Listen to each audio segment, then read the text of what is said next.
Hello and welcome Hi. to the Sound Mayhem, a TTRPG podcast with mostly accurate rules and inconsistent character voices. I'm Alex, your host and GM, and with me are Rome, Birdie, Mark, and Joe, my wonderful players. Everybody's here. How are you all doing? Yahoo! How are you doing on this fine evening? Fine, thank you. I'm doing. Yeah? Apart from the cold. I'm fine, thank you. I don't have to do a where is anybody, but I assume that you've finished doing what you were doing last week and the week before, Father. I am back in the world of man and women and everybody else. And gerbils, particularly gerbils. Can't forget about the gerbils. Never forget Today gerbils. sponsored by gerbils. Yes, the entire race of gerbils. Yep. Species. Yep. Nope, the entire race of gerbils They are very Okay. fast. has contacted us. I've heard of the rat race. I've heard of the rat race. I've not heard of the They gerbil are race. paying us in pumpkin seeds, but I'm sure we can do something with The it. gerbil race is similar to that race, but Right. much smaller and more cuddly. My audio cut out for a few seconds, and then when it came back, Rowan was talking about gerbils Yeah. and them contacting us, and I just want Yeah. to say that I don't want to know how we got there. Sounds good. We have a recap. It wouldn't surprise you, but yeah, we have a recap. We can't stay on the gerbils bit for too long. No, we will get stuck there, and you know what? It's probably going to come up in the episode as well, just because of the way we are. But here we go. I'd be really surprised if it doesn't.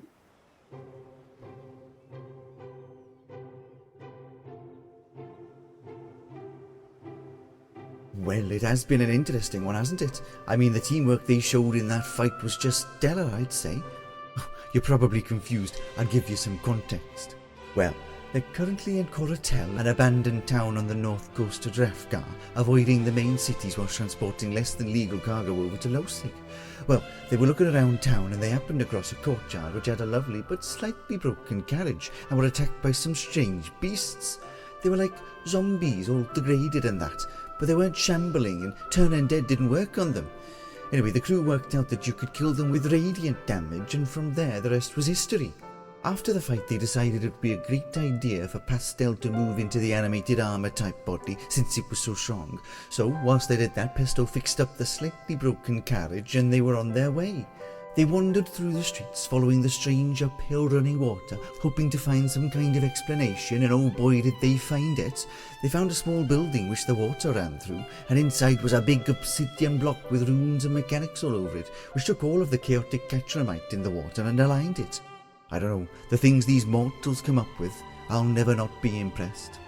Well, the one thing they couldn't quite work out was how it's powered, especially after the town has been abandoned, so they followed Pesto's nose to the centre of town where the giant temple is. They aimed to go inside but found an Indian Aarakocra at the base of the steps who claimed to be an adventurer, but they discovered pretty quickly as a pirate. He said his team's inside and they agreed to maybe help them if they find them, and so he told them how to open the door to the temple, which is nice. And now they're inside looking at a bunch of statues wondering how to proceed. It's all so exciting. Oh, sorry. Were you talking to me? I was thinking about something else. What did you say? Oh, don't worry about it. Just nattering on about something unimportant. Okay.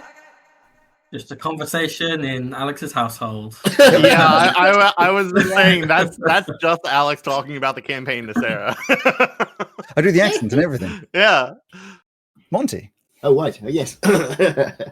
Monty.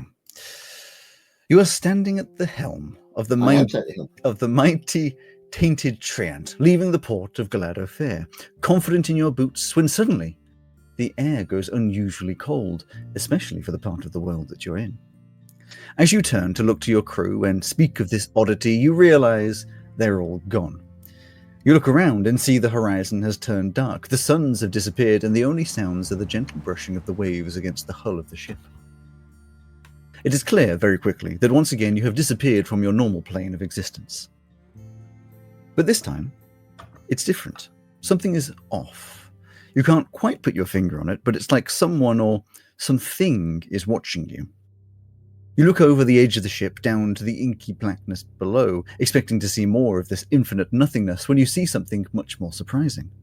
You see the ghostly image of your mother sitting in a small rowboat, sailing past the side of the ship. You hesitate, stunned by the vision, but gather your composure and ready yourself to call out when you are interrupted by a voice behind you. The voice is ethereal in nature, deep in register, almost echoing around you, swirling in your head. And it says one simple thing: your name. Simon. You turn to see the source and see the same figure you saw on the bow of the ship the other day, except this time, right next to you. It's a gaunt, zombie-like figure wearing a long leather overcoat with a leather cowl attached. Under, he wears smart leather armor, which seems to hide most of his gaunt body. Sitting next to him is a dog of some kind. It's not large, around the size of an Alsatian, but its fur is pitch black with a red glow hidden under the coat, and its eyes are pure red. And the figure continues to speak. To answer your first question, yes, that is really her. To answer your second question, no, she cannot see you. You are an exception, Simon. A being that should not exist as you do. You are both alive and dead, held between the stages of life, suspended by magic in equilibrium. I have been watching you to study the anomaly that you are, and have concluded that you are not a danger to the planes of existence, but you are out of place, and threaten to endanger the balance of life and death on Zhao. But this is something we can use to our advantage, controlling the very thing that makes you unique, to stabilize other oddities that exist in Zhao. And for this service, my creator seeks to pay you in kind with a reward that they assume you will be most interested in. Your mother. It is most unusual to take those that have moved from the land of the dead back to the living, but for your service, an exception can be made. This service would consist of three tasks that require your unique existence to be possible, and then your mother's soul will be returned to you. I will not give you the first task yet, as the time is not right, but soon it will come. I'm sure you have questions, but they will have to wait, as for now you must return to your crew. Then with that, the world fades around you, transforming into a rather odd stone room. Okay. You appear in a large square room, 50 foot wide and 50 foot long, 15 foot tall, with a grey quartz-like floor, patterned with large slabs. In the center, there is a rectangular obsidian altar, a few feet wide, with shapes on top. And around the room, there is a set of 8 statues set into the shallow alcoves along the walls, 2 on each wall, either side of the entrances, each different to each other. Each stands just over twice the height of a person, carved from pale granite, shot through with veins of copper, obsidian, and faintly glowing crystal. There is also your 3 crewmates. Or should I say your 3 crew, because you are the captain. As everyone else, you see the captain just sort of appears. What 3 tasks? What? Oh, Oh. hi, Captain. Welcome back. How long I behind found this time? I found something that could potentially fix your situation. That would be very, very quite handy. I'm not sure. I just had a rather strange encounter. Oh. I'll tell you about it later. Let me think about it first. I mean, we're not really doing anything now if you want to tell us about it. Where, in fact, are we? Well, there's puzzles to solve and maybe treasure to grab, and oh yeah, there's lives to save in here, I guess. Right. Where's here exactly? We're in a room. We are in a room. Thank you, Elsie. Thank you. Wait, I need to look back through my notes to remember the name of the town. It's been a couple weeks since I thought of it. We're on a coast, in a room, in a town full of what look like undead but isn't undead. They're like demons and stuff. Right. There was an injured guy outside, and he said that there might be injured people in here, and all the water goes uphill. And did you I think find? that's about everything that you missed. Oh, wait, no. Yes. Niffy's being really nice today, and it's been very nice. Am I? Oh, that's lovely. And have you, in fact, been just for the sake of argument, in a tavern recently at all? No. Drinking perhaps some of their beer, or lots of No, their I beer, haven't, because I don't drink. Uphill running water, zombie. No, fjord. It's all- We're in an abandoned town at the base of Koramet Volcano. Okay. How long was I gone? A while. Couple days. Few days. Yeah. Oh my goodness. Well, I do apologise. Wasn't I navigating the ship out of harbour? You were. Is the ship all right? We just sort of took care of it for you. Good. The ship. Don't worry, you did just as good a job as you normally do. That's Yo, hang on a minute. Right, have we killed anyone since we last saw the captain? I feel like that's something that he likes to know about. Well, there were those things that attacked us, but I don't know if they were necessarily alive. They weren't dead, for sure, but I don't think they were necessarily alive either. I know the feeling. We killed the demon things. The guy who's a hat is now a guy who's a hat on a suit of armor. Well, he's a crown on a suit of armor. He's outside. Crown. He's outside guarding a carriage, so that the bleeding out Aarakocra doesn't try and steal it from us. I don't think there's anything else that you've missed, really. There are other pirates. Oh, they're pirates. Yeah, there are other pirates. The Aarakocra outside is with another group of pirates that went in here to, I don't know, I guess plunder for treasure. But so we might have they to kill weren't them. doing so well. I hope not. Well, let's see if we can find them first, and then we'll see. So, do we have any idea of how we're getting out of this room? Well, this is where I'll come in and tell you what the statues and buttons look like. So for what you're looking at on Owlbear, owlbear.rodeo, because I realized last week, though we were talking about owlbear, we never said owlbear.rodeo. The thing on the right is just a zoomed in version of what's in the center. So I am going to this time, because last week I explained what all the statues look like, but said don't worry about noting it down. This time I'm going to paste what is effectively a big chunk of text for each of them, but I will talk it through for the podcast again so you can follow along. Starting from the bottom left one. The first statue is tall, with smooth, ageless features. It holds a partially worked stone in their hands, some faces of which seem to represent items, other parts amorphous and undesigned. The second statue is short and stout, with a long braided beard. His body is layered in many different types of stone, all of different colours and origins. The third statue is crafted to look like its long body is floating, though it is not. Flames curl around the feet, closing the gap between them and the platform, and fire is held in their cupped hands. The fourth is a broad-shouldered figure, bracing a fractured arch above its head. The fifth is a tall but wide figure with tools in both hands. One hand grips a hammer, the other a chisel, and many more tools sit around their feet. The sixth statue is tall and slender, but its stone is scarred with chisel marks everywhere but the face, which is polished to flawless clarity. The seventh is made of two figures, one tall and one slender, the other shorter but also slender.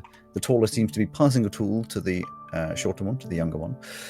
The last figure is short and stocky, but looks damaged. Its stone is weathered, with cracked stone and creeping roots carved out of stone, parts missing but held together by these roots. At first, it looks like it's falling apart, but at a closer look, it has always been the intention. You also did a religion check last week and remembered, in quotes, that Korra, who this is a temple to, is the god of creation, materials, fire, structure, tools, refinement, tradition, and endurance, which will also be pasted to you because there's no point in me expecting you just to remember everything off the top of your head. 5, 6, 7, 8. So, information, I appreciate that. Okay. And then the final thing is there is 16 buttons in the middle. I think because it will just take ages, the podcast doesn't need to see what every single one is, but for the podcast, they're all of various different shapes, and there's twisty ones, patterned ones, there's different texture looking ones, but there is no obvious difference in terms of what kind of a button they are. They are just buttons.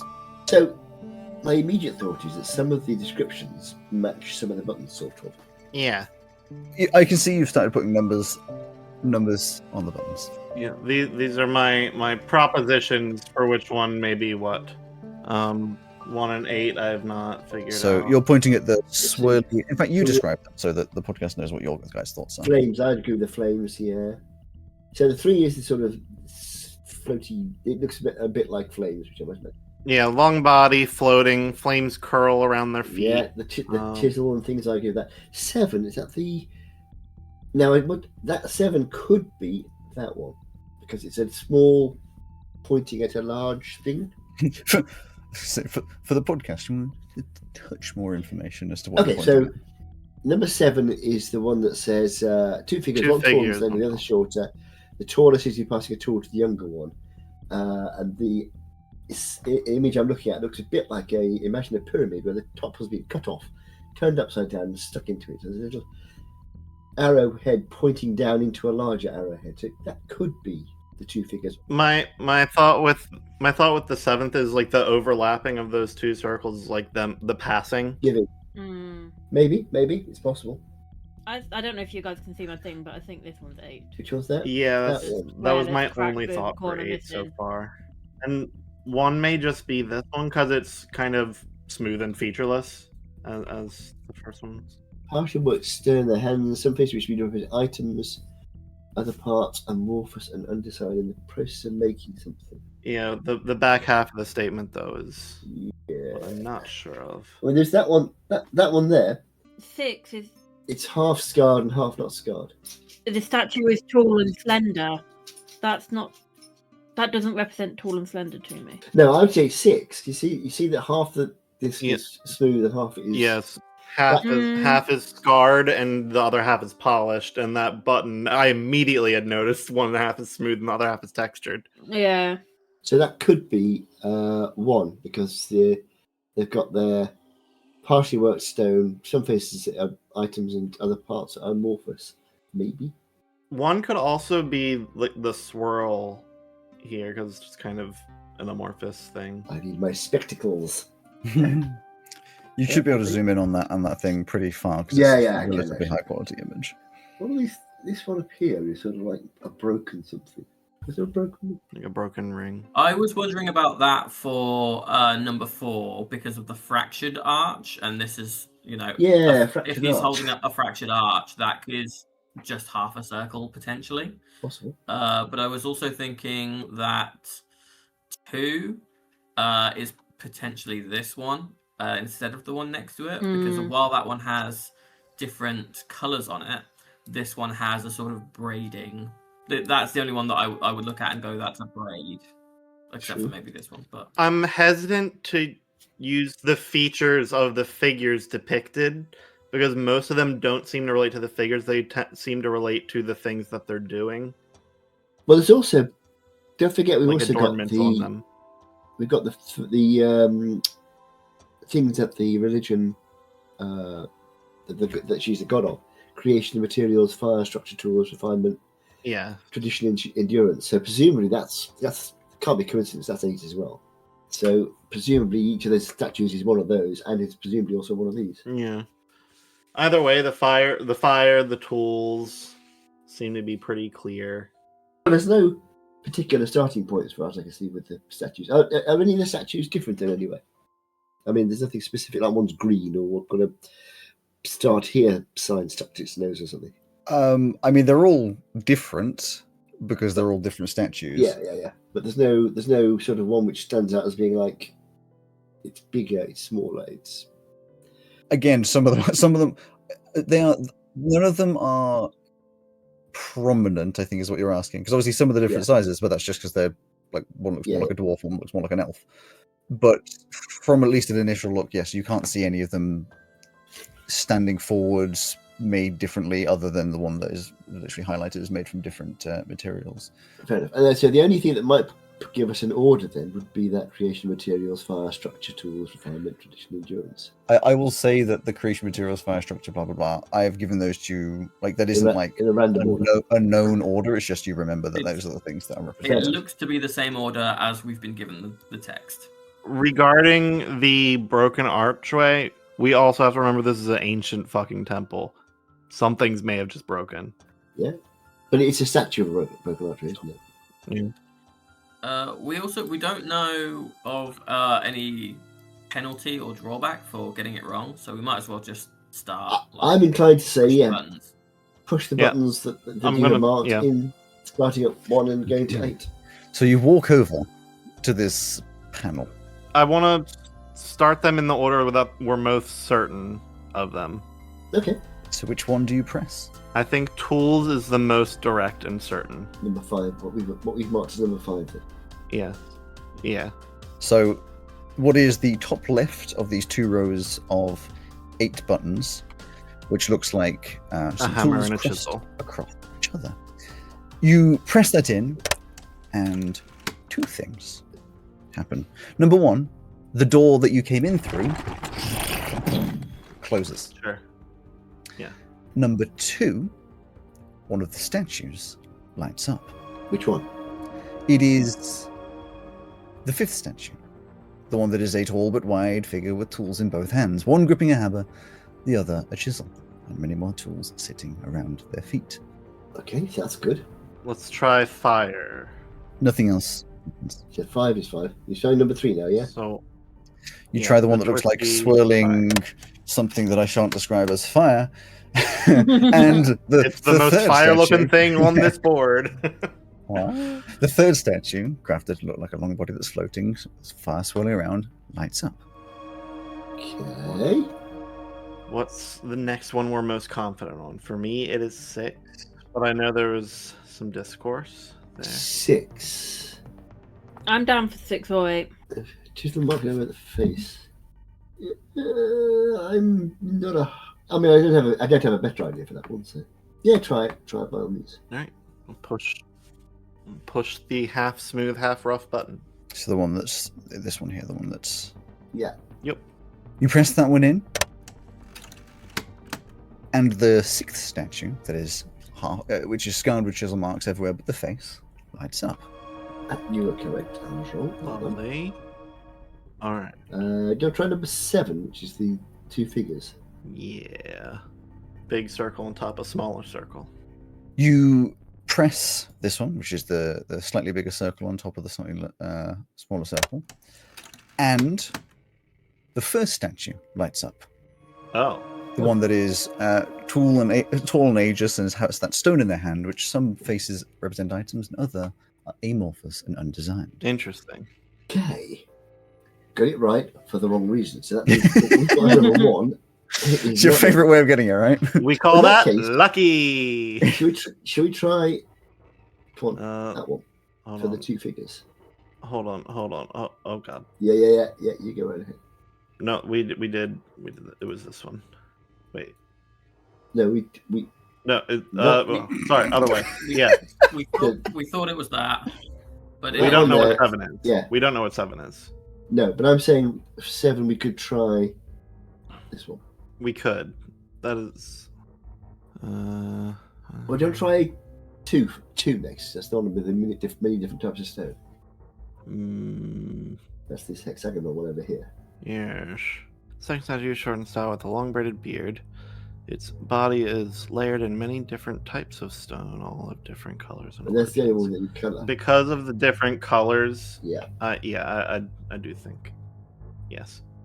I'll press the multicolor hexagon one. Okay, the one that is hexagon with different slices, lots of different materials. You press it in, and the second statue, the one that is layered in many different types of stone, lights up. So learned. So we are left with. All right. What are we thinking for the broken archway? We've got a choice, haven't we? But the one we've marked us for, or the one with the sort of 0 broken in half. Yes. I don't know. Can we inspect the archway, Alex? As we have been able to ascertain Yeah, that some good of these point. are broken on purpose, whereas Yeah. Rowan made a good point of this is an old place. Thank you for reminding us that we can do that. I was going to say, it's amazing to me that it's taking you this long to do the dice rolling part of this game. Whenever we get into puzzle mode, we forget that we're No, playing I know. D&D. I'm not Of course, you walk over to the statue. To clarify, you're talking about the which number with them? 4. The one that says broken arch. 4. Yeah. 4.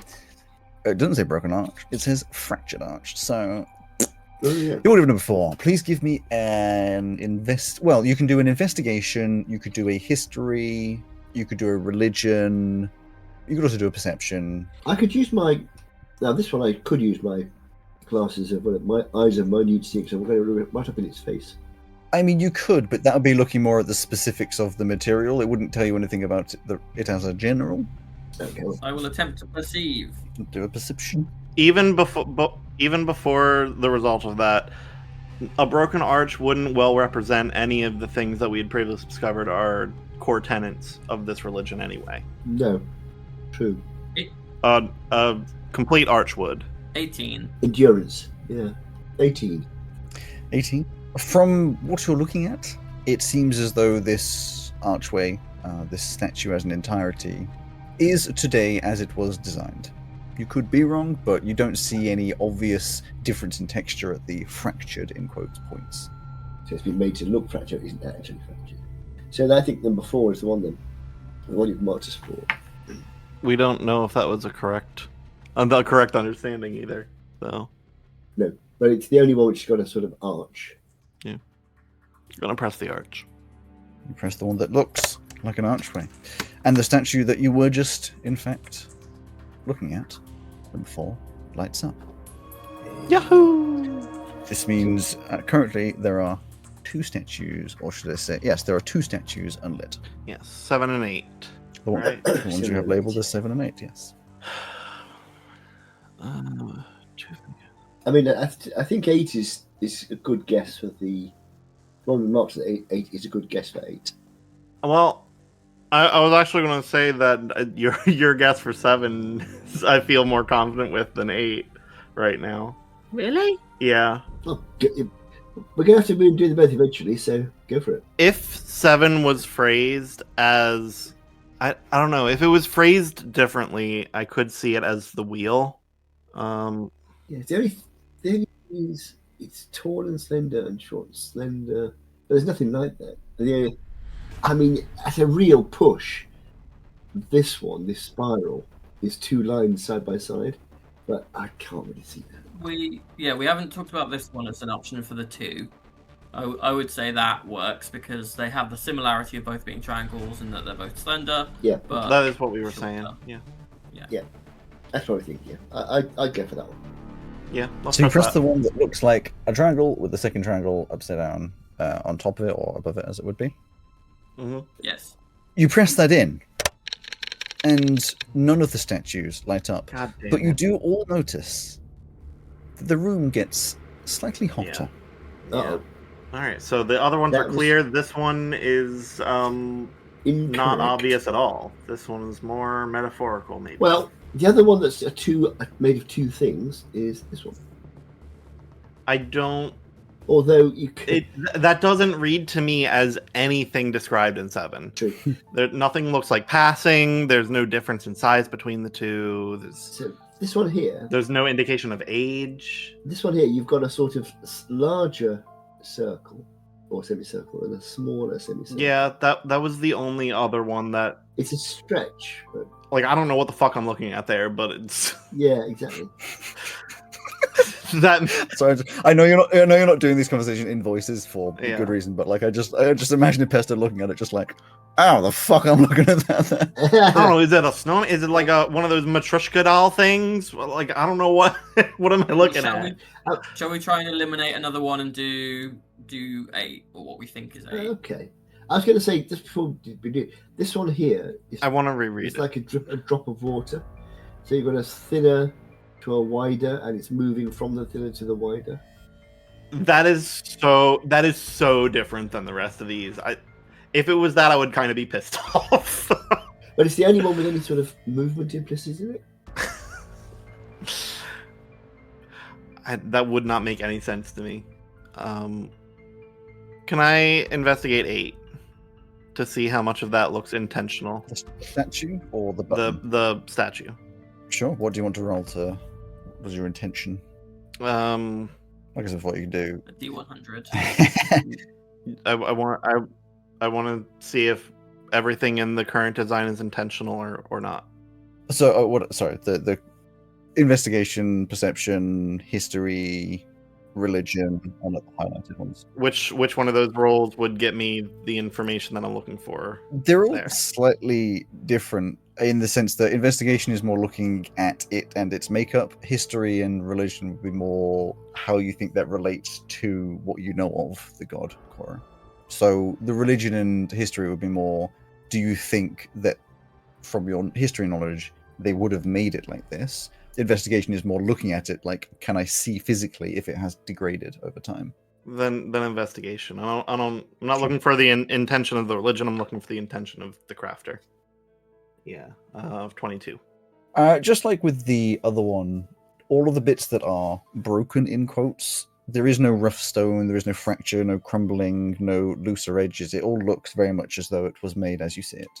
Then, yeah, problem 8's the closest, I think, to that. How much did the temperature rise when we got it wrong, Alex? A decent amount, probably. So It would have been slightly cooler because of all the stone in here. So outside, it was about 40, 45, no, about 40 degrees or so. You reckon it reached up to uncomfortable temperatures of like high 50s? Like if you stayed in here for a long time, you'd start having detrimental effects. Currently, it's not like burning you. You would worry. Does it feel like a 3 strikes you're out? You would have no way of knowing that. I'll take the next 2 buttons. Okay. I press 8 then. There's no way to know, so we just go. You press 8, and the 8th statue, the one that looks damaged, lights up. Leaving one more statue. So which one is it? Our odds of just guessing the last one are actually pretty good. They are. Well, we've got 1, 2, 3, 4, 5, 6. Yeah. Have we got left? 7 left? 7 left. My vote is for the bottom right. I did The Matryoshka doll one. That is the only root-like structure, isn't it? That's the 7 is not the roots one. 8 was the roots one. Yeah, that's what I'm saying. Oh wait, no, never mind. Also, there are 8 buttons that you have not pressed. 8? Yeah, there can't be. Yes, there are. I think the odds. I think the odds Joe was talking about was how closely they could possibly relate to the idea here. So let's read this again. 2 figures. One tall and slender, the other shorter but also slender. The taller seems to be passing a tool to the younger one. We should keep in mind that it likely relates to tradition. Yes. Okay, I've got an argument for this one. Yeah. I have a fucking argument for the raindrop now as well. Jesus Christ. So I did look at the raindrop, but my argument for this one is that it has two distinct things. Yeah. We were looking at earlier, but with it being tradition, 2 distinct things forming relatively close to a circle to pass things kind of on. As the young person becomes the old person who passes on to the young person who becomes the old person, etc. That's all I got for it. Argument for the raindrop. The city's tradition is based around water. Their infrastructure is based around water.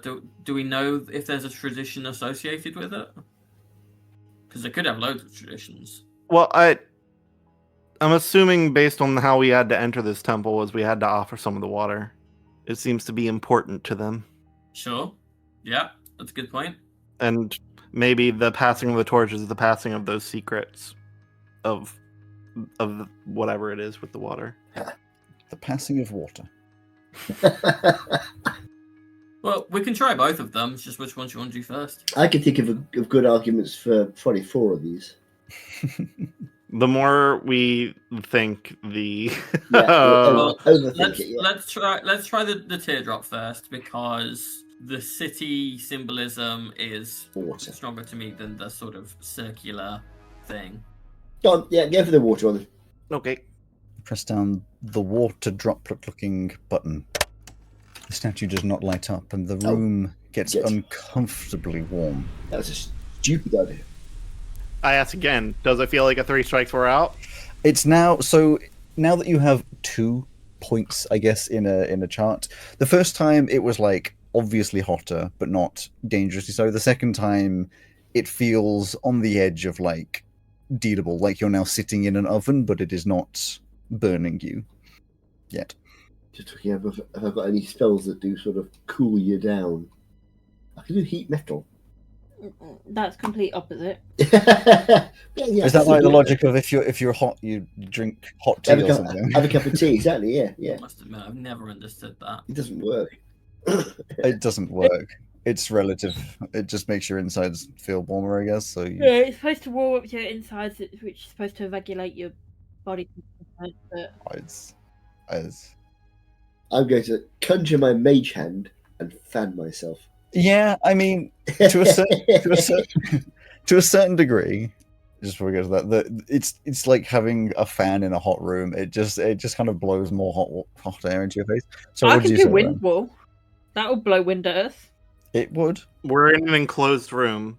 That will cook us faster, is what it will do. Or just turn it into a fan oven. I'm going to press the broken ring. You're pressing the broken ring. That seemed to be our next idea. You press the broken ring, and the statue does not light up, and the room gets, unfortunately, far too warm to be able to cope with. You all start like sweltering and feeling this scorching on your skin. You're all going to take 4 fire damage. Okay. What about those of us who don't have skin? Thanks, Alec. You're going to take 8 fire damage for being sassy. Ah. Why couldn't this be cold? I'm resistant to cold. I say, chaps, do you notice it's getting a bit warm in here? No, not at all. Dripping. I don't have Yeah. skin to notice that kind of thing, so Maybe it's just me. my hair is sort of singeing a bit though on my face. So I like to imagine Nifu just like, no, not at all. You look over and she's just like stripped down to her underwear. Yeah, 100%. Yeah, very fetching. Very fetching, yes, indeed. Right. That makes me uncomfortable. Yeah, that would be the heat, probably.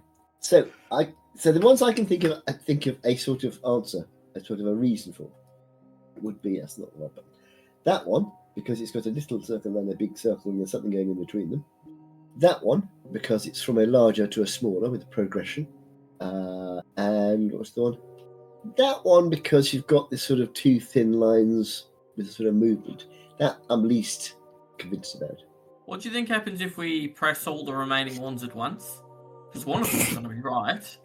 We'll probably successfully open the door but be cooked at the same time. I think we can take that risk. I mean, I'd prefer not to be cooked, if that's all right. Okay, so who votes for this one? The right-hand bottom row, which looks a bit like a sort of swirly line. Me. Yeah. And who votes for this one? Opposite side, bottom row. A part of me did think that at one point. And finally, who votes for this bar on the top row? No. I think we are at a point where none of us really know. So we kind of just So gotta... whichever one the captain votes for. I'm going to go for this intriguing shape in the corner. I can't see. I presume you're talking about the one that is... Yes, the one with lots of dots boozing around over it. You click it, and the statue does light up, and the room suddenly feels so much more cool. Should have listened to as Rose all from the the heat beginning. is dissipated out. And a second thing, the room starts rumbling particularly loudly as a staircase appears in the top right, descending down. Transition. No. Let's go down it. Can I request that all crewmates put their clothes back on though before we proceed? Nope. My melons were meant to be free. If we're running into pirates, we should maintain our professionalism. True. I mean, it could be a distraction. We don't want to get a reputation. Also, your armor's good if you're being like stabbed and stuff. So, you descend down the stairs, and this is where we get to play with some rather fun concepts of, and Rowan will find out why, fog of war and such. So, let me read that. If you as you step down into the darkness of the stairs, you see a corridor going left and right, and it becomes quickly evident that this is a route of paths resembling a maze. In terms of this game, the way that this is all worked, yes, you can't go through the walls, but you can walk around. Until I say so, we are not doing any kind of initiative type things, but don't just like randomly move yourself really, really far because there are things that can interact as you move around. Right here, chaps. Well, let's go this way. We so rarely are in any kind of darkness and where I don't have like dark vision. I actually don't remember what distances and things we can see. The hell is this? I will cast the light cantrip as ghostly glow to enable 20 feet of bright light with a further 20 feet of dim light and see if that... Wonderful. You light that up and you cannot see any further than the 15 feet that you can currently see. It's just slightly green now. Okay, sure. Is this just a little alcove? Yeah, there's just a little alcove there, yes. Okay. I didn't know if it was just slamming their face into the wall. Well, I know that doors and walls look exactly the same, so I didn't know if it was a door. Oh, I'll tell you, there are no doors in here. That's interesting. Okay. Hang on. So we're not sharing. We can't see you are each not. other's. No, you cannot. Okay. And that's the other bit that you have now discovered, which is if one of you goes around the corner, the rest of you lose sight of them. This bit over here, where my little green dot is waving about, is where we came from, yes? Yes, the stairs that Ozzy is currently standing on is up to where you go. It's still open. You can still go up there if you wanted to, but it's. So I'm going to go look at. I'm standing in this corner to have a look. Okay. What are you booping? I saw the very edge of a thing that I didn't want to see. I don't know what you saw because I couldn't see you moving, but. Hey guys, I saw something shiny down here. Where did you go? Might be treasure. This way. Follow me. Okay. Follow. You don't have to hang so far back. Okay, it was right around this corner. Ozzy, do you want to look first? No, I'll look first. I'm the captain. Is it going to bite me? I don't know. What is? Okay, fine. There's somebody around the corner. You peek around the corner. As you round the corner, you see the silhouette of a figure, humanoid in shape, but with a smoky outline and accentuated proportions. Its arms protrude longer than they should, the head extends back, and the legs bend the wrong way, like an animal. No. As you see it, it starts to move very slowly towards you. No. This is where we're going to be going into initiative, and you can't just run away. What do you mean? Of course we can run away. We're pirates. We can run. So, could everybody please roll initiative? Niffy got a 20, Elsa got a 15, Pesto got a 10, and Monte got a 9. No, I didn't get a 9. I got a 24, but I can't type it in because every time I do it ignores me. No. So, in initiative, you of course can do all the things you can in normal turns, but because of the way this is set out, all of you sort of go as one. Yeah. Rather than me going through you individually. And obviously your limits of how far you can move is dependent on the limits of your character. So, this thing starts moving towards you. It doesn't make like an aggressive movement, it just sort of gently takes a step towards you, moving very slowly. Can I make an Arcana check to try to figure out what this thing is? Just like if I can get a basic understanding of this thing. Of course you can. That is a dirty 20. Okay, dirty 20. It isn't... Looking at it with the goggles.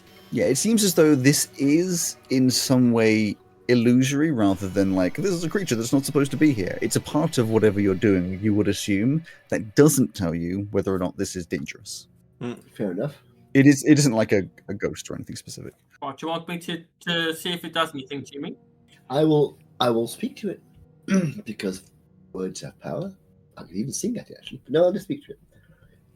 I shall say in my most winning and charming way, hello there. We're just innocent travellers passing through. Don't want any trouble. Pray speak to whatever that god is. Cora. Yes, we're quite chummy with whatever her name was, that god person. I'm just loving the idea of being like, oh, I know what will console them. I'll praise to their god. Praise to whoever the fuck is. I don't know. Yeah, that's god person. Lovely lady person, god. And yes, there we go. So if you could sort of step aside or whatever. I'm gonna... Any reaction?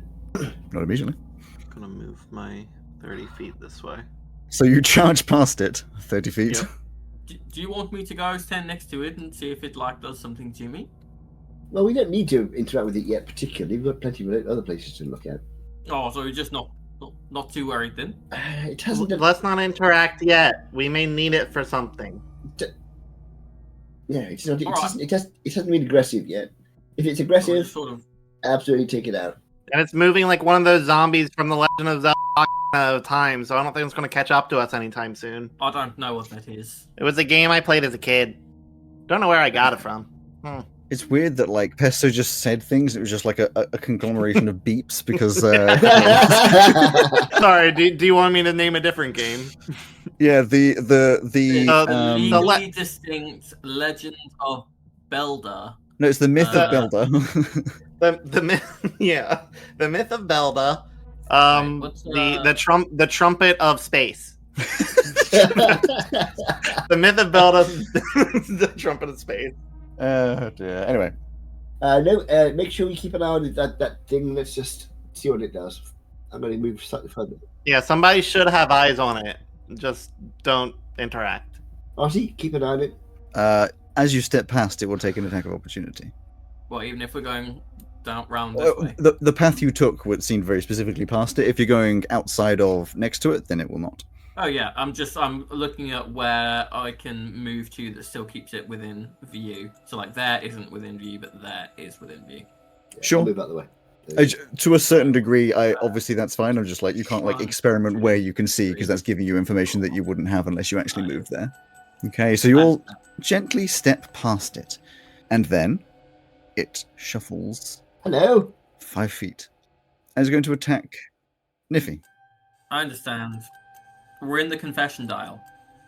Of course. Niffy, you are slashed at by this thing. Protection. Does a... Protection. Okay. Disadvantage on attacks against Niffy. Okie dokie. Does a 21 hit? Yes.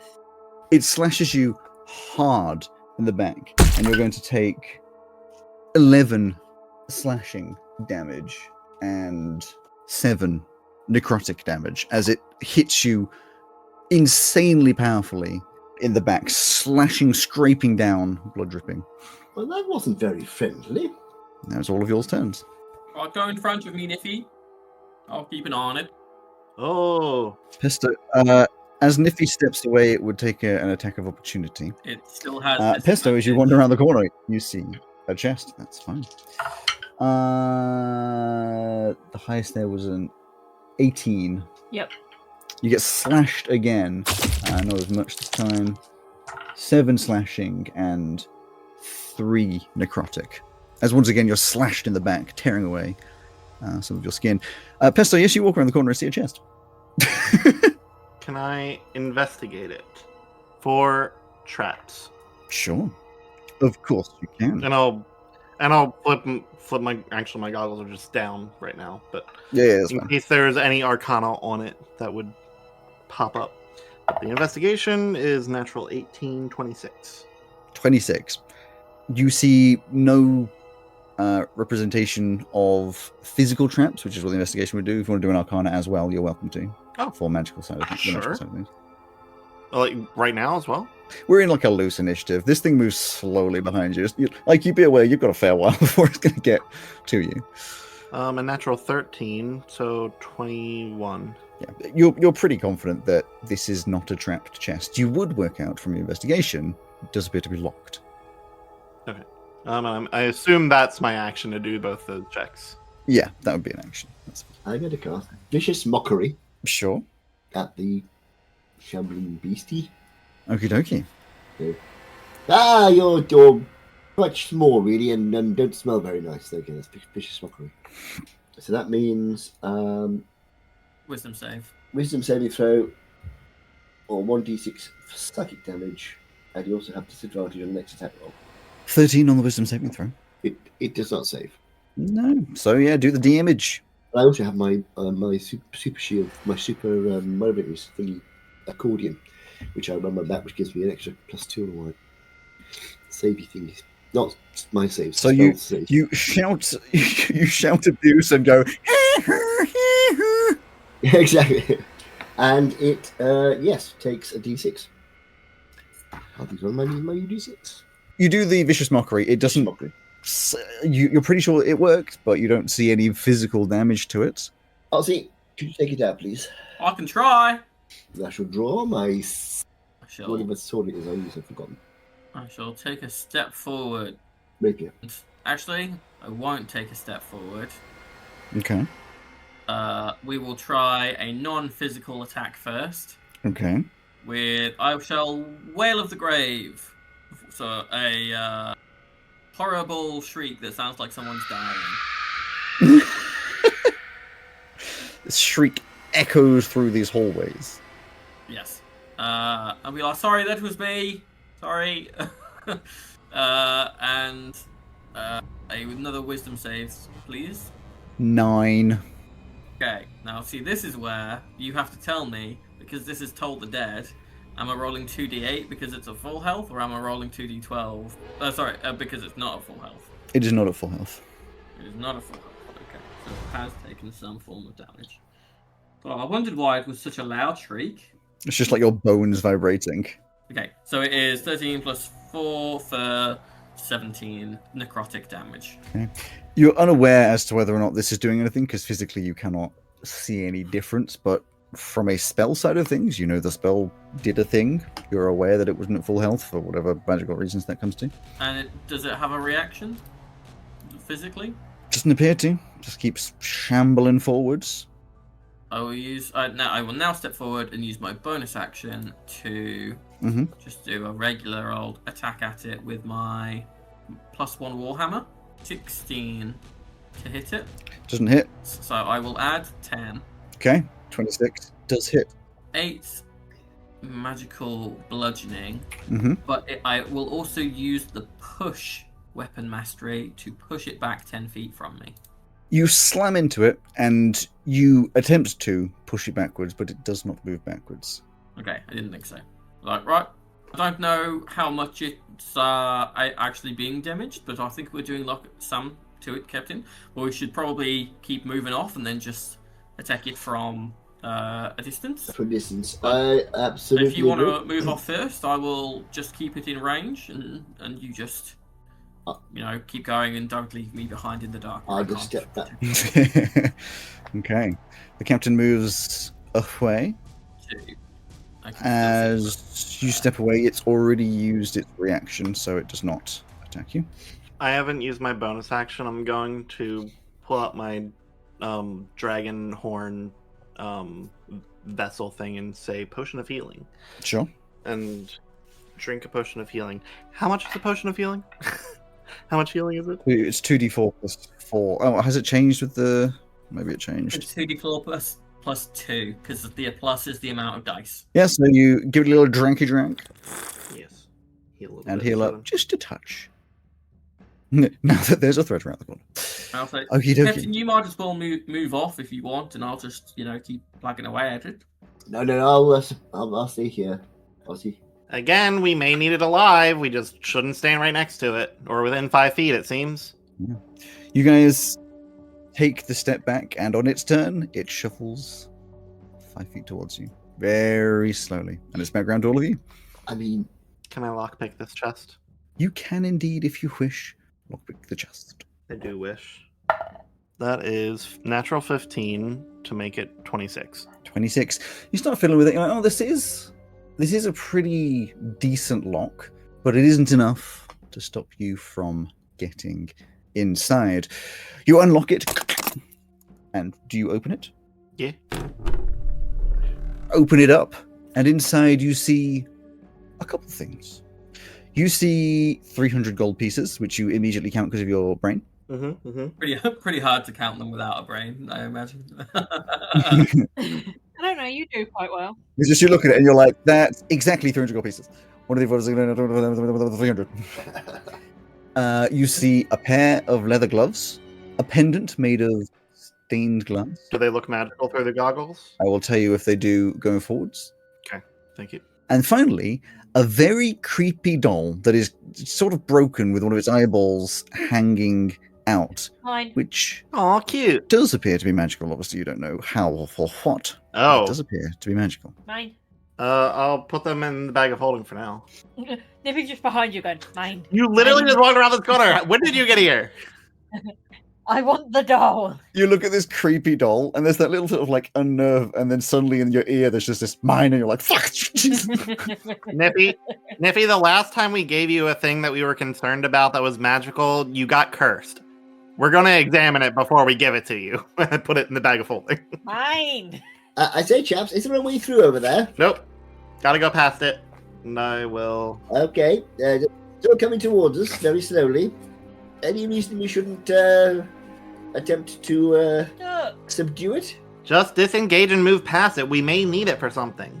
We don't know. We can't move past it without it hitting us. That's why I said disengage and move past it.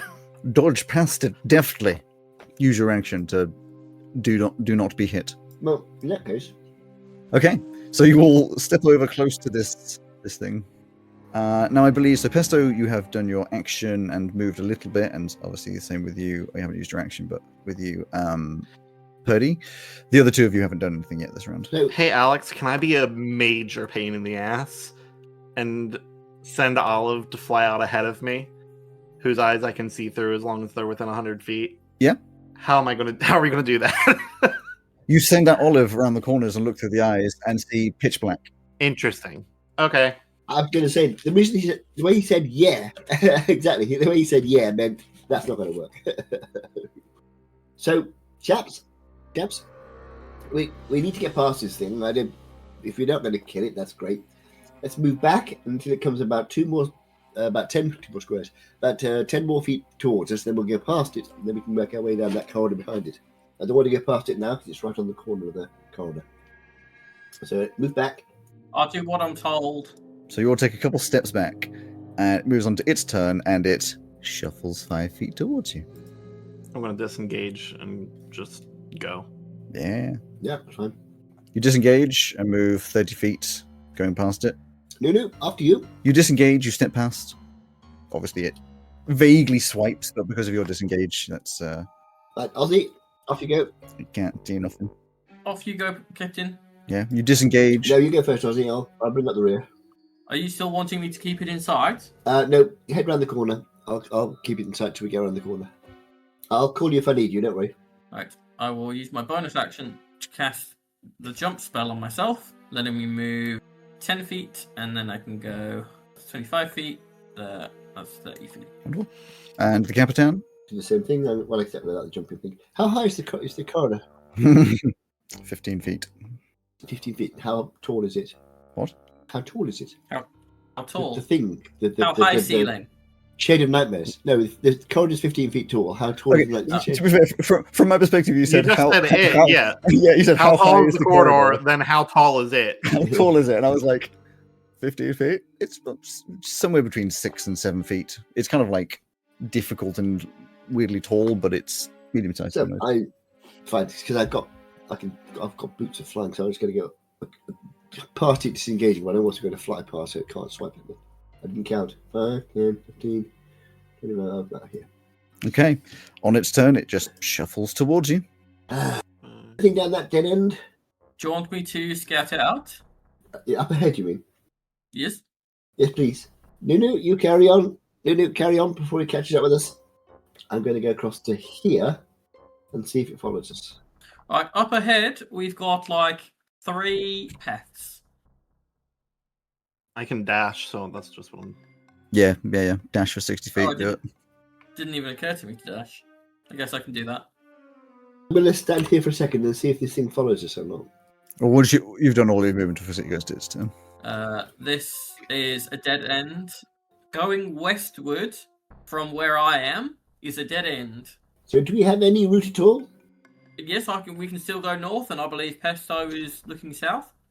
Well, I'm going to hang on and see if this thing's following us, and assuming it goes It'll back. follow very, very, very slowly. So I say we just keep going. It moving 5 feet. We're and you doing- guys moving 60 feet. We're doing a whole lot of thinking for seemingly no reason. Because if it goes back to where it started from, it would imply that there's a reason to go down there, a reason to deal with it. Oh, as in, like it might leash back to a place. Yes. So I'm waiting to see if it follows us or if it goes back to where it started from. Okay. If you all have done all of your stuff, then it shuffles 5 feet, just coming into your view. No. And it's all of your guys' turn again. I really want to see. I really want to see if it's going to be following us before I set off. Alex, where I am isn't where we started, is it? Yep. It is where we started. Yeah, because you can see the stairs. I found a button. I found another dead end. You hear echoing down the hallways from quite a distance, Aussie. And in return, a pesto saying, I found a button. And you see it, well, rather than necessarily a button, it is a large sort of pressure plate on the floor. Big circle pressure plate on the floor. How far did you say I had moved? 40. Okay, I'll go. Okay, yeah, you go up to the north. And Monty? I should wait to see. The next time it moves, I'll know whether it's following us or if it's going around the corner. Sure. It shuffles 5 feet towards you. Okay, still after us. Slowly as it does. Okay, it's still following us. I'm going to head this way then. 5. Where do they go? Well, now there's the thing. Hello, chaps. Where are you? This way. I went north towards where we came from. There was like a hidden thing, but it's a dead end. From where you are, it's a left down the corridor, then another left, then a right, then a left, then a left, then a right, then a left, then a right. You're doing that thing that the guy in the monastery did. Yeah. If anybody could find him, everybody go towards Pesto. Left and right, and probably that way then. Maybe. Oh. Yeah. Yes. No, I found you. I haven't. Wow, you moved so far so fast. Hello. Yes, you Well, I'm assuming 10, 15, 20, 25, 30, 35, 40, 45, 50, 55, 60, 65, 70, 75, 80, 85, 90. You've moved 95 feet in one round. Are we still doing rounds? Yes. Yes. Until I say otherwise. That's my next 3 rounds then. No, tell you what, it's my next 2 rounds because I'll be dashing. Okay. Is Ozzy moving anywhere? Ozzy! Yes, if I'm able to. Okay. Go again, because your presumption would be that it's still shuffling behind you. If it turns up behind and says boo, I should be surprised. If it turns up in front of you, you'll be surprised. Chaps! Did you say you'd found a switch or a button or something? Yeah, there was a pressure plate in the hallway back there. Excellent. I'm just going ahead seeing what else is out here. So I went 5. The only thing we can do is press that switch. Oh, hi. Ozzy, good to see you. Found each other. Look at you go. We need to press that switch. Okay. Right then. Go again. Have we found a path out of here? I say again, the only thing we can do is press that switch. Let's press the switch. Lead the way.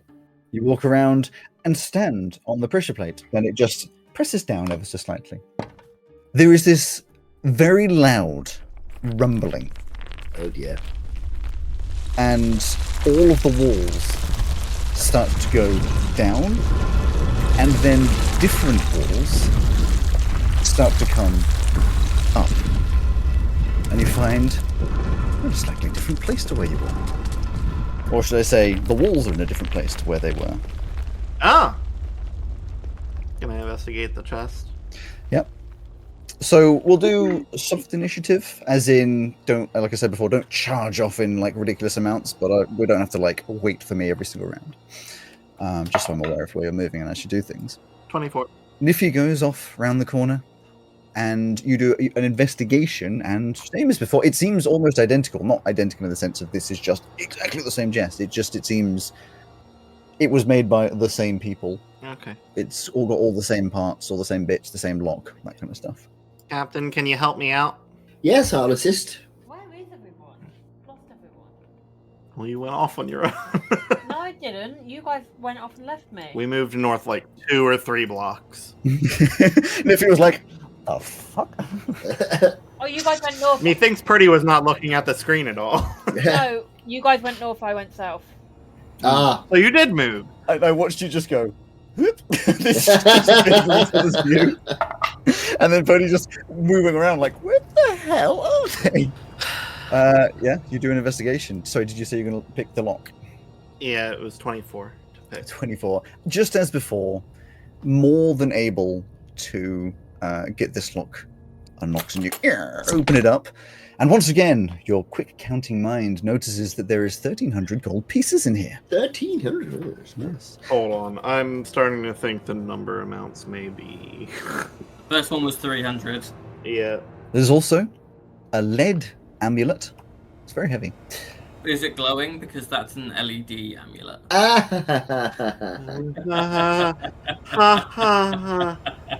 Wow. Wow. Ozzy dies. Wait, Ozzy's already dead. Damn. And also a small piece of meteorite. Oh. Good job that you can tell that bit of rock's a piece of meteorite at a glance, isn't it? See, I was going to be like, it's just a piece of rock, but I feel as though Pesto knows quite a few non-standard materials. There's some that you wouldn't, but you'd know. There's also a strange needle that is magical. Interesting that a pattern is forming here.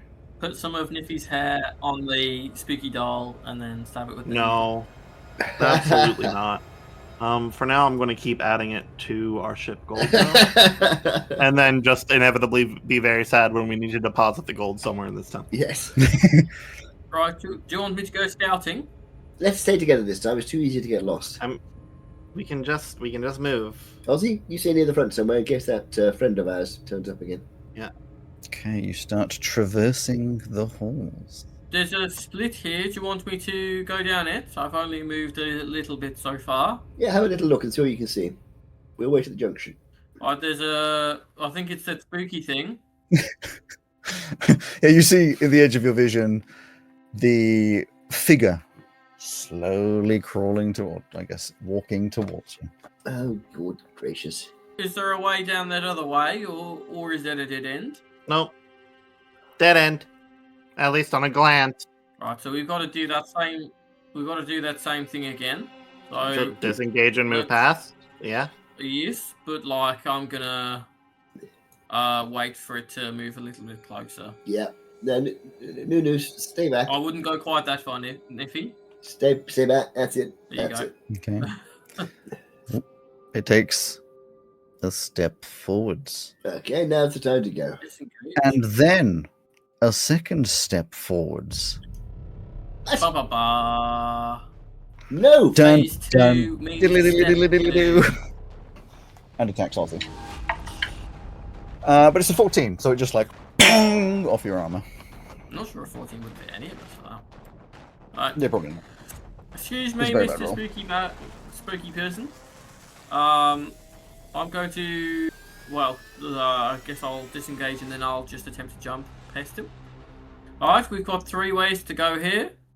There's like a first left, a second left, and a straight on, which goes towards the east. Which one do you want me to check out, Captain? Use your initiative. I can't see from here. Alright.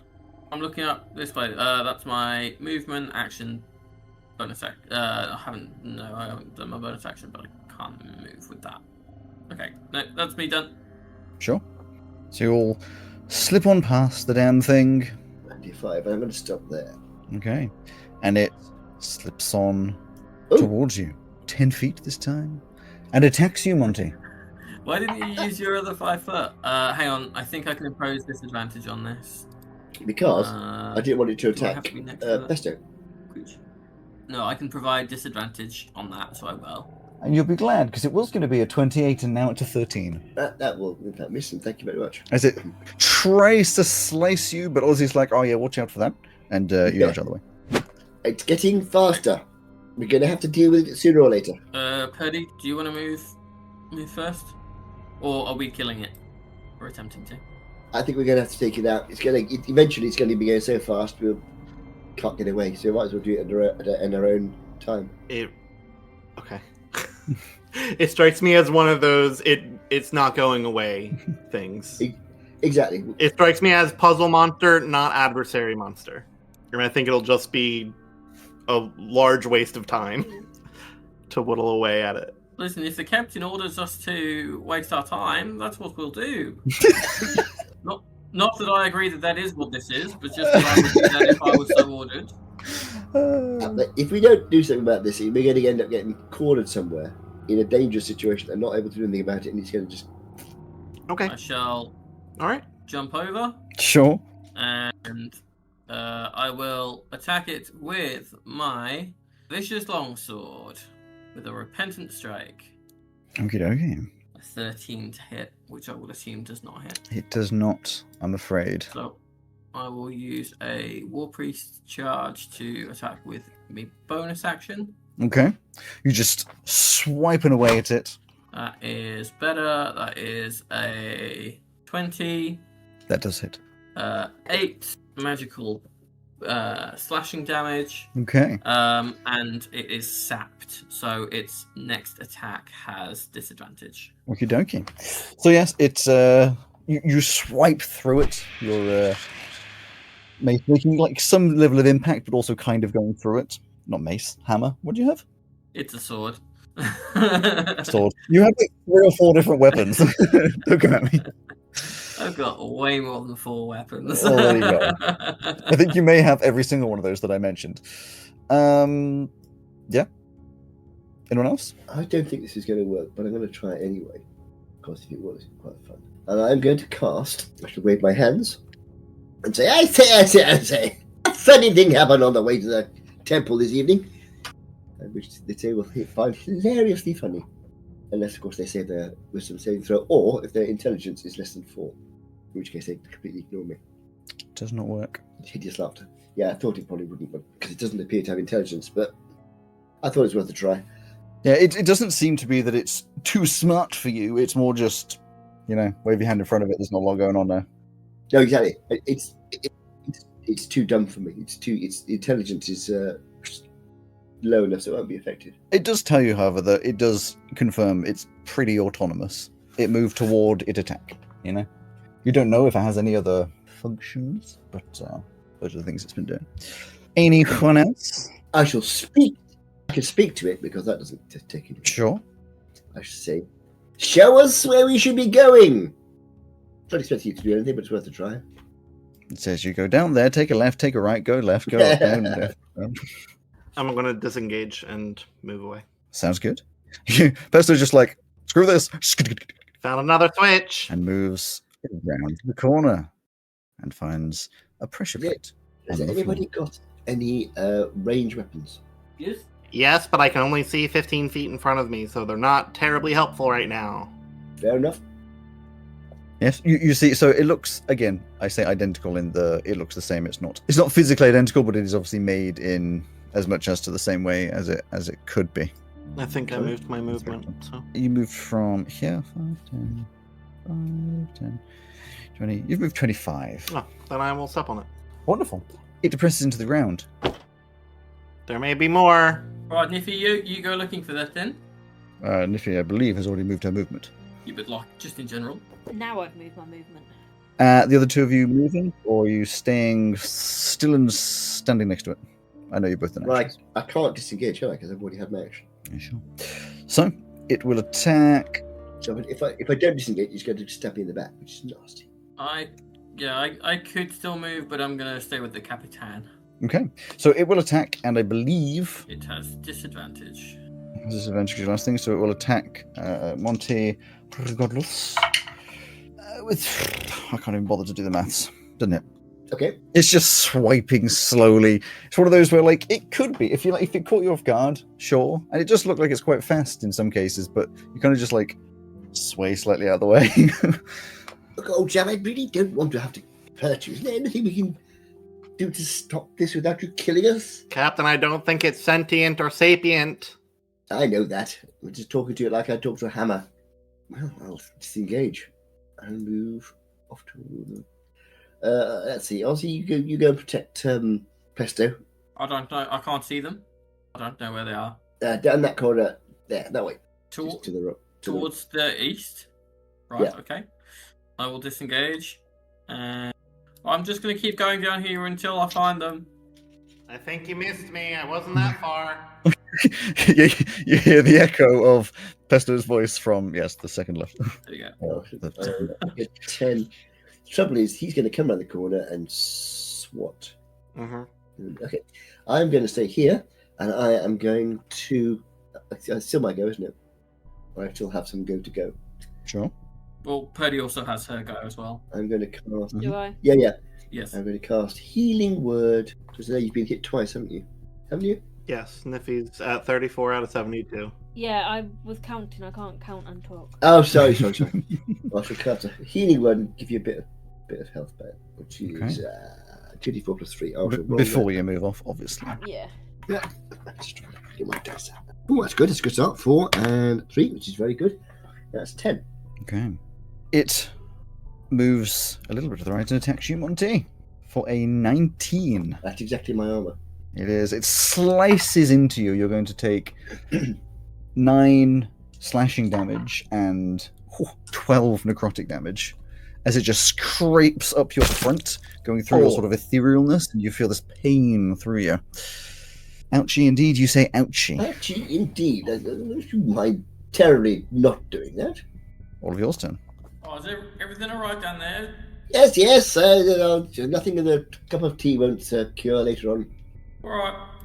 What's happening down there? You hear a crash as Ozzy jumps 20 feet and smashes into Pesto. And then, oh, sorry about that.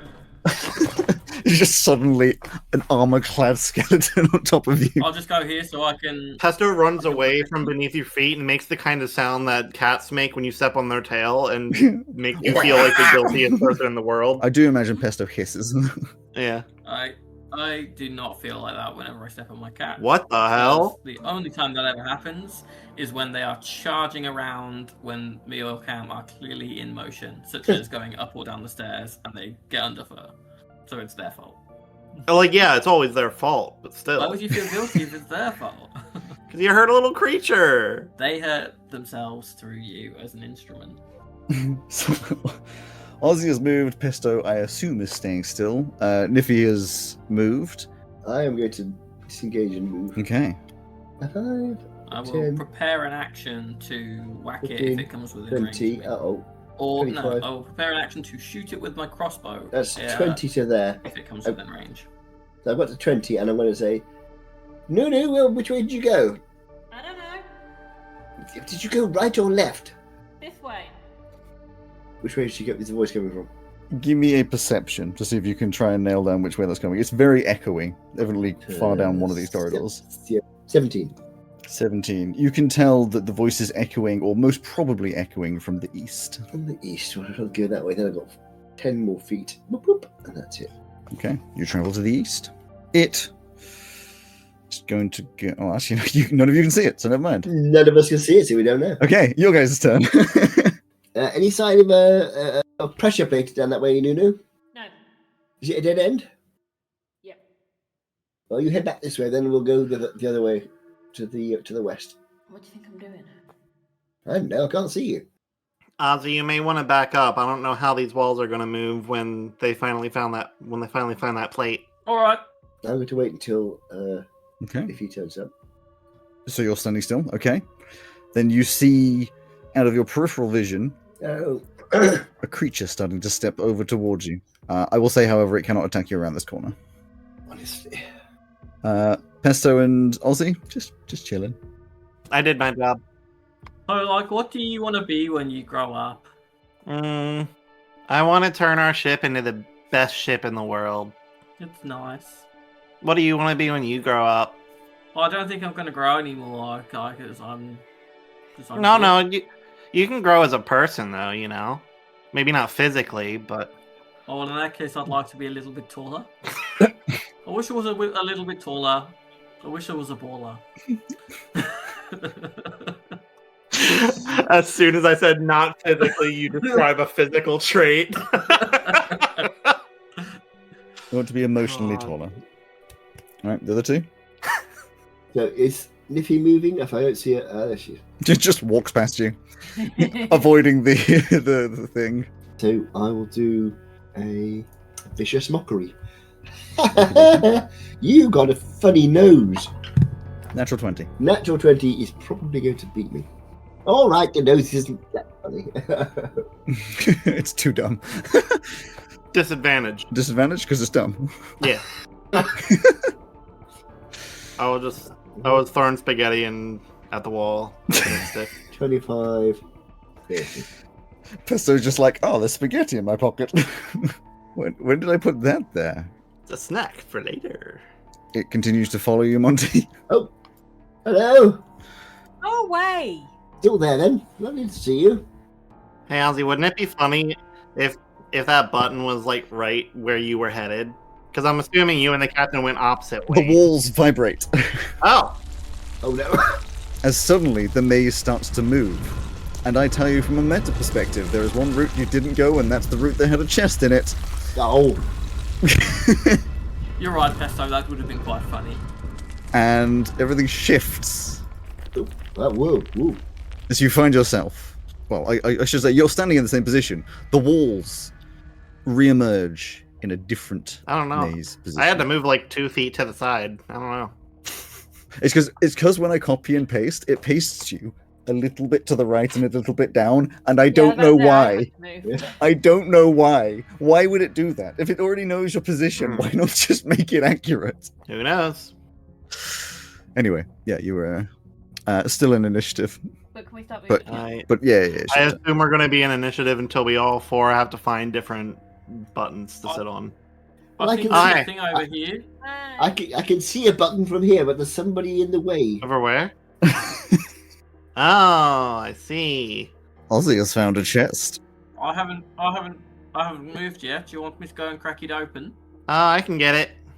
Okay, Pesto moves over to the chest. I'm gonna investigate it again because I don't trust Yeah, that yeah, they're go never not going to be trapped. What? That is an 18 investigation. Seems the same. Then I'll pick it. Pick your nose. You can pick your friends and you can pick your nose, but you can't pick your friend's nose because Ozzy doesn't have one. I got sort of a sinus holes. Does that count? Well, it's not a nat 1, but it's a nat 2. Natural 2, what does that bring it to? 13.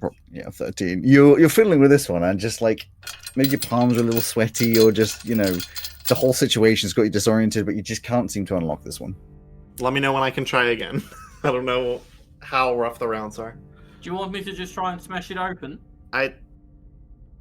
I'm always hesitant to use force in these places that are clearly puzzles because there's always likely to be a punishment for trying to use force. So not right now. All right, Captain. Do you want me to go scouting? I've still got a little friend here, and there's a button behind him. If you can get to the button behind him, I'll draw him away. I don't know where you are. In that case, don't do that. I haven't seen you since the walls moved again. Ozzy, you could look for more chests or more buttons. Yes, look for chests and buttons. Good. What he said. I shall jump. Okay, you go charging off. Should I go east or west? East. Okay. I'm going to move back 10 feet. And also... Ozzy sees the peeking edges of a chest. Or just... I found a thing. I'll come your way after I get this one. You sure you don't want me to just like smash it? There might be something fragile inside. Yeah, I could smash it. Not yet, Ozzy. We can always smash it later. just echoing from really far away. Okay. I am going to vicious mockerize again. Okay. And then go back 10. Viciously mockerize it. So, haha! I was right the first time. You have got a funny nose. Natural 20. No, okay. I'll stop mentioning your nose. Evidently, nose-based mockery doesn't work on this creature. Who knows? Who knows? Okay. And then it moves 15 feet. Oh, 15 directly feet. towards you. I've moved it back just And enough time attacks to you. set me.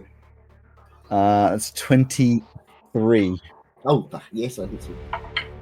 Yeah, you're going to take 8 slashing, 10 necrotic damage as it slices across you again. No problem. I can take 1.5 more of those, no problem. And now it is all of y'all's turns. Can I try to pick again? So you notice that when you failed that pick, like a shutter came down over the lock, and it's just slowly ticking back up out of the way again. You reckon that probably not this time, but next round you could. No, hello. Stay back. This thing can move 15 feet now. Just runs away. Walks over, sees it, goes, see ya! Just walks off. Very sensible. Right, I'm going to, if it's my turn, disengage. I'm going to go down to here and stand on the Walks box. off. Okay, you stand on the button, and it clicks down. If I move off it, does it dip back up again? Yes. Yeah, so I'll say it. I found a button. I'm standing on it. But not for long. You hear echoing very far away, you can hear that. Ozzy and Pesto, you're now standing next to each other, looking at the same chest. I had to use my action. To get that. Fair Could I investigate though? enough. Fuck it, why not? Alright, shall I move off then? Yeah. Right, bye. Go check the west of the intersection that we departed at. Right. That's a 23 to investigate it.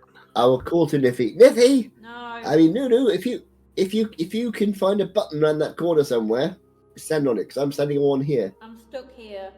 And my feet glued to the floor. Yeah, well, when you unglue...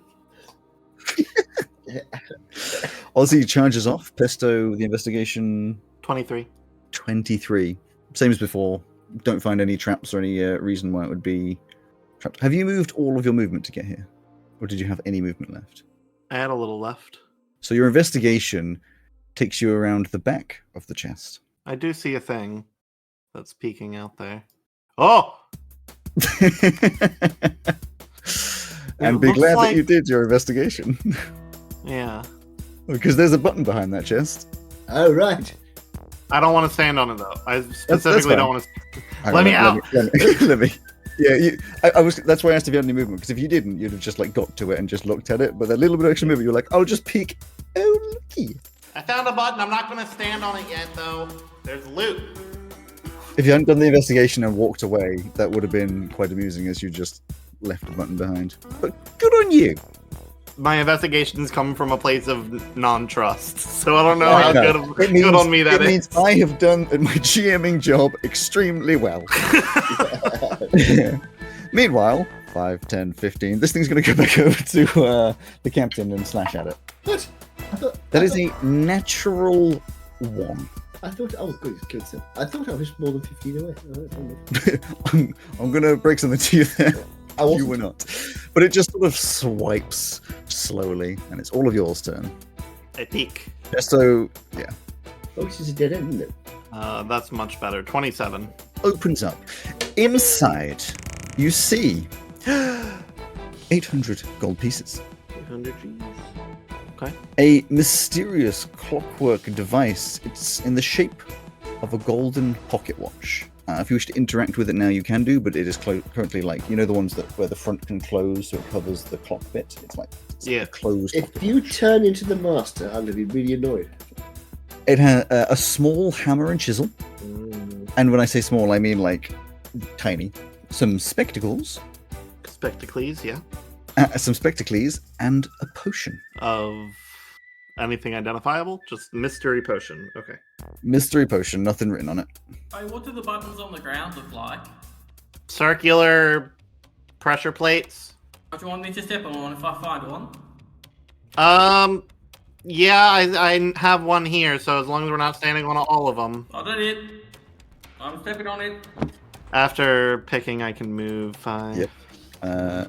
15, 20, 25, 30. You're not going to try the button behind the chest? No, because I want the loot. They want to open up the chest. There's a chest I didn't get. Oh, it's another chest. Oh, God. My go is going to be leaving my friend here. I'm going to disengage. So if I disengage, I can't do an action as well, can I? Disengage is your action, but it means it can't do an opportunity attack against you. Yeah, exactly, which is fine. It's going to catch up with me again, isn't it? How can he catch up with me if I'm going 30 and he's only going 15? Corners. Because you've only gone 25 and it does diagonal, so I'll let you do an extra little. I'll hide around the corner. Yeah, you charge around the corner. And then it's turn and you see it. Yeah, you see it just peeking around the corner. Hello.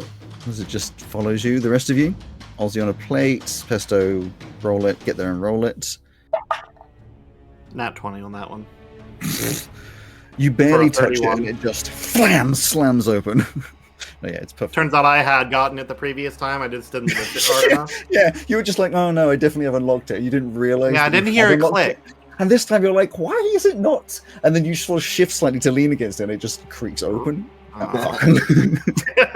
Or alternatively, that it was never locked. Don't.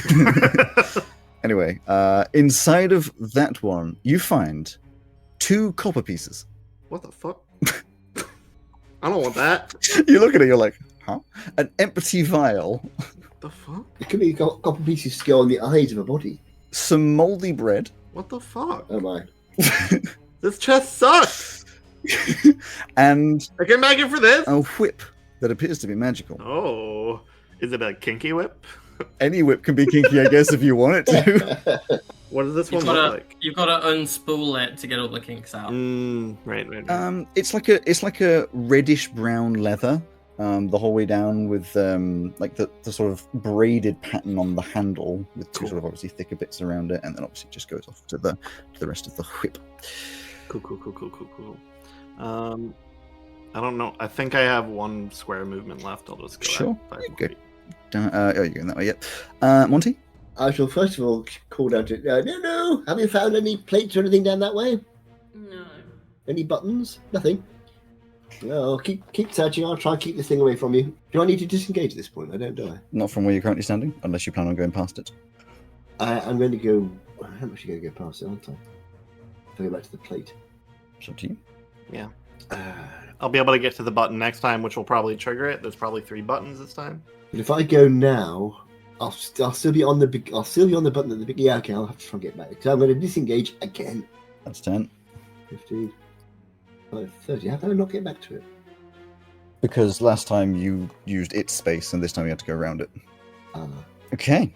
Yeah, so he's going to get me easily next time, which I can't means I can't get to the button. Damn it. 5, 10. It walks over to you and attacks you again. Yeah, it's a 16. Good. Does not hit you.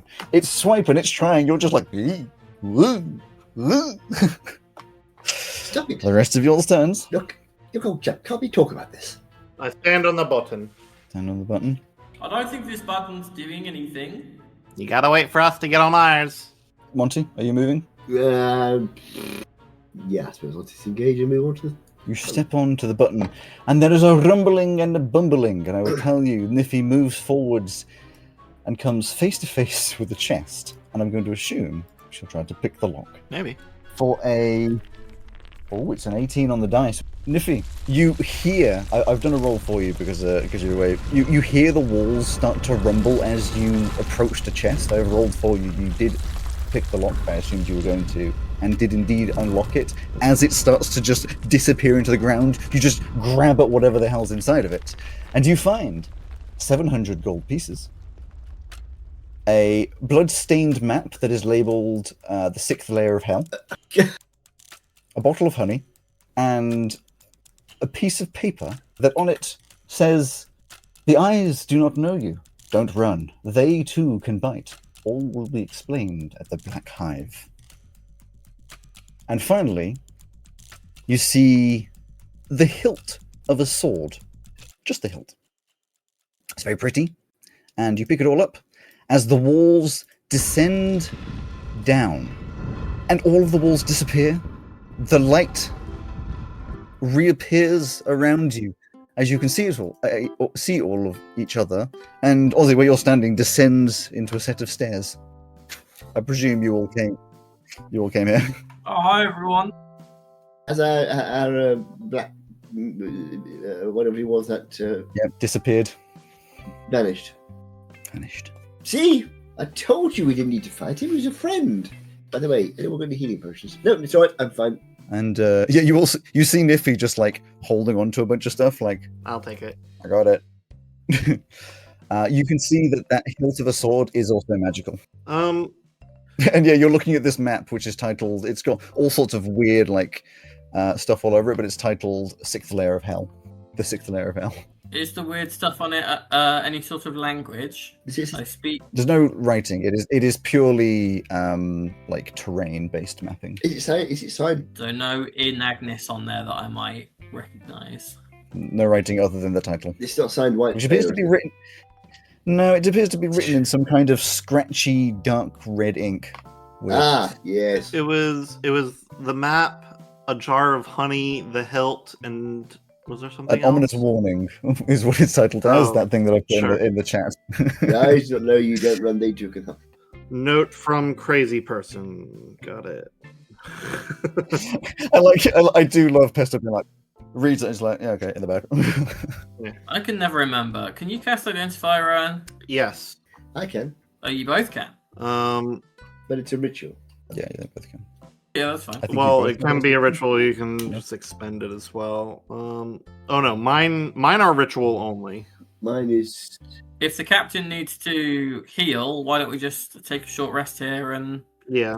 He can heal, and Pesto, you can tell us what these things are. I agree. Sure. You can tell me what 3 of the things are, because you can ritual on 3 of them. Yes. The whip, the 4, right? Yeah, but you can do 3. No, it's an hour, not half an hour. What am I talking about? Yeah, you can identify all of them. Well, you can identify all of them, but you wouldn't get to heal. I feel like you're fine with that trade-off. Probably. I'm only at 63. Do you need to heal? I could use like 10 HP, and that's it. It's not that bad. I can provide you with 10 HP, I'm sure, or close enough. In which case, if you want to expend the resources now, sure. I will salve your soul with a 1st level spell slot. And I can tell you, the doll is a talking doll. The over-under of it is you can spend a short rest telling it to say up to 6 phrases, none of which can be more than 6 words long, set a condition in which the doll speaks each phrase, and then it is like a little recording box for top and back. Creepy. You heal 9, right? Thank you. So that's the talking doll. The little needle is the Illuminator's tattoo. Ooh. Or should I say, the ability to give yourself the Illuminator's tattoo. Talking doll. Which is, whilst this tattoo is on your skin, you can write with your fingertip as if there were an ink pen that never runs out of ink. Very cool. What if you don't have skin? Also, you just carve it into your bone. Would the tattoo go over my fur? Yeah, whatever. As an action, for you, it turns into like new markings. In your fur. That's fine. As an action, you can touch a piece of writing up to 1 page in length and speak a creature's name. The writing becomes invisible to everyone other than you and the named creature for the next 24 hours. Either of you can dismiss the invisibility by touching the script. Cool. So it's a super sneaky piece of paper. The hilt that you are holding, that appears to just be a hilt, is a sunblade. Oh. Ooh, interesting. Very cool. Yep. So it's a very powerful blade. So it's like a lightsaber. Yeah. From the hilt. And you get there's a few things to do with it. Is a sunblade one that comes in different varieties, or is it No. the one that's just a sword? The one that comes in different varieties is the flame tongue whip, which is the other one. Oh, sick! But that is just the whip, and it is a flame tongue, which means you get, I think it's an extra. So when it comes out, so for this one, I'm imagining, the whole whip kind of turns into fire, which is awesome. In fact, I'll go back and say, just like with the sun blade. With the sun sword, it's just a handle until like the whip comes out and you do an extra 2d6 of fire damage on her. Yes, because the sunblade, because it's a lightsaber, is just the like radiant damage, whereas a flame tongue thing is like the regular thing plus stuff. Yeah. So some powerful stuff, and I will tell you, meta, but you'll never be able to go back to it anyway. The thing you missed was the dragon scale mail. It's one chest. What does that do? Is that just like a resistance? I believe it's fire resistance, yeah. So it's very nice armor. It's scale mail, obviously. +1 to armor class. Advantage on saving throws against the breath weapons of dragons, and resistance to one type of damage. And in this case, it would be fire. Because it's red. Or was red. So, yeah. Just a nice piece of... The sunblade is a longsword, isn't it? It is. It is a longsword, but it also has the finesse property, so you can use it with dex. Does that mean can I use it? I'm not sure. Yes, you could use it. You can correct me if I'm wrong, but as you're identifying the hilt that is the sunblade, the captain's come over and is looking at it and just looking straight at the hilt, like down the hilt, as you identify that it's a sunblade. As soon as I'm gaining understanding, I'm doing that, and just eyes widening, like no. You like bash his hand sideways as he manages to press the button that it just goes. Yeah, excellent. So we are in this. It's now just a big open room with 2 sets of stairs, one up, one down. One up, one down. You came from up. We came from up. Well, okay, so down sounds like the way to go then. Wonderful. Chaps, should we all gather over here before we start going down any unusual stairs in case we get separated again? Well, does anybody want this stuff? I don't think any of it's useful for me. I'm going to always use a sword. I'll give you a lightsaber. Unless you want to... Obviously, you got the super duper weapon anyway. You got it. I bought a couple of magical weapons at the last shop we went to, so it's not imperative that I get them. Both are able to be used with dex, so the whip, for example, might be good for Niffy because it's slight range, because it's got reach, and it's dex based, so she'll be able to use that. Yeah, and it's actually useful because it's not just 1d4. Yes, 1d4 and 2d6 plus whatever. Yeah, which is so crazy to me. But maybe if we find another cool weapon, I'll get that. The Sunblade is actually worse at hitting things than my ordinary rapier +1. Are you attuned to it? Yeah, it is an attunement thing, but we've just finished a short rest, so I'm going to you potentially. You wouldn't be able to attune right now. Well, we could just take it. I probably would have done that one first, or we can just say we did. Take an extra 10 minutes. Yeah. So you need the whole hour to attune to it. So yes, because I need to heal. We just an hour and 10 minutes in whatever direction. Because I can't be attuned to it at the moment because we haven't had time to attune. No, Alex was just saying that you can because Yes, we're taking an extra 10 minutes. Oh, okay. Sorry, I missed that. Unless you're keen to charge off. No. So you attune to it, and yeah, in your hand you can. It lets out this like electric kind of buzz noise as it's in your hand. So you know how it goes. It obviously, depending how you swing it, the buzz changes. So I'll be sitting there trying to make a tune with it. And depending on which film you're watching, sometimes it makes bud and sometimes it doesn't. Yes, remember everyone, this is the legally distinct Sunblade. Yep. It is the light sword, the beam sword, the sunblade. The beam. Am I also able to figure out what the potion is with Identify? Yes, because I forgot about that one. It's a potion of diminution. Okay. Makes you small. Got it. It makes you small. It does indeed. Or, in your case, it makes you smaller. Okay. Right, do you want to move down the stairs and I can give you an explanation and then... Yeah. That'll be it for today. We can. Pesto, should we head down? Yeah. You step down the steps. Ah! Oh.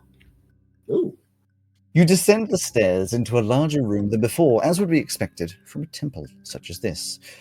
Monty wouldn't necessarily know. You may have been told that you're in a ziggurat. Ah, kind of gerbil, isn't it? You know, like Aztec temples. As you look around, you can see quite the complex setup here. In the center of the room is a statue, tall and slender, on a little platform. They have their hands out in front of them as though casting a spell, and in their right palm is a button. Coming out from this, on the ground, are 8 lines, evenly spaced in a cross and a plus, which link to a larger circle around the edge of the room, all engraved into the floor, as of course you can see there. There are many items around the room. Are we supposed to not be able to see the top right-hand corner? Yep. So on a quick look, to the north you see a chest inside of a thick glass case, 10 foot by 10 foot, and it goes all the way from floor to ceiling. Okay. To the northeast, yep, there's just walls that imply that there might be something in that corner, but it's just 2 walls. The corner is almost cut out. To the east, you see an obsidian altar with a glass box on top. Inside of the box is a bronze gear the size of a dinner plate. To the southeast is a plinth with a circle on the top and a thin rectangular slot in the middle. Around the edge of the circle are numbers 1 to 8, and on the circle itself is a pointer at the edge, currently pointing at 1. Okay. To the south is a 5 by 5 foot rectangle, the best description is pod, that goes from floor to ceiling. So you could step inside it, like it's 3 walls that goes from floor to ceiling, that's 5 by 5. Okay. Obviously where you are standing is the stairs. To the west you see a circle on the floor with complex sigils, and to the northwest you see a stone plinth with nothing on it. A very fancy, complex setup. It is. I'm going to go and investigate the statue in the center. So, I'm not, however, going to press the button. sorry, Alex. This corner over here. Yep, walls. Just walls. Okay. So it's just so from the top of the map, the north of the map, it just comes. The wall goes across and then down and then across again and then down. So it's just a corner. Like all you can see is walls. Obviously, from our top down, you could see like it looks like a square, but as people would just see, the wall comes in. Oh, I don't think there's anything over there. Yep, roll an investigation. I mean, any of you can roll investigations, arcanas, whatever you want to do. For the initial look. I'm going to have a quick investigate of this statue without pressing any buttons. Okay. I will assist the captain. Brilliant. Thank you very much, Where's my dice? I already have advantage, which is good.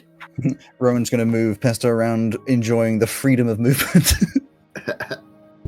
I was scared I was going to be yelled at. No, you're fine. I mean, you can move around at this point. It's mostly just to represent what you're looking at. I don't need to, like, unless you're doing something and want me to know where you are. It's not quite, positional. A dirty 20. Dirty 20.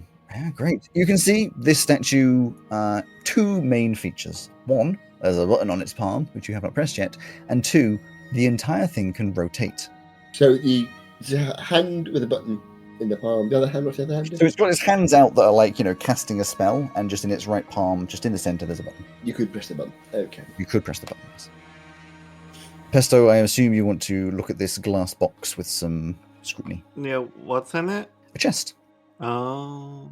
There's a thick glass box. You cannot see any doors or windows or anything. It goes floor to ceiling, so I guess it's not really box, like room, 10 by 10. And just sitting in the center is a chest. Very Can I similar to the flip chest. down the goggles? Yes? Is it arcane glass? I don't know as a GM what arcane glass is. Or you're just Does asking it have if an it's arcane magic. glow or Okay, yeah. I wasn't sure if it was a specific thing. Or is it anti-magic, which would Yeah. block the glasses out? Or So obviously the glasses don't tell you what the specifics like identify, but it is magical in some way or another. It's very thick glass, and it does seem to be magical. okay, I'm going to assume I cannot teleport things then. That's usually how these things go. So Do you want me to go over there and break it, Pesto? it will probably hurt you back, but you can try. What do you think I should do, Captain? Let's have a quick look around first, and then we'll start breaking things afterwards. So you could, I was wondering about, before we start pressing the little man's button on his hand, this intricate design over here. This is a circle. Is it anything to do with this? Sigil on the floor. Sigil on the floor. So I'm looking at this and trying to see if it has any relationship with what we can see in the room. Can I make an Arcana check on that circle? Sure do. I'll do an Arcana check as well. That's a good idea. Sure do. Natural 20. 28. For your 20, it's some kind of teleportation circle. Oh, Don't know what activates it. Interesting. alright. So it could bring something in.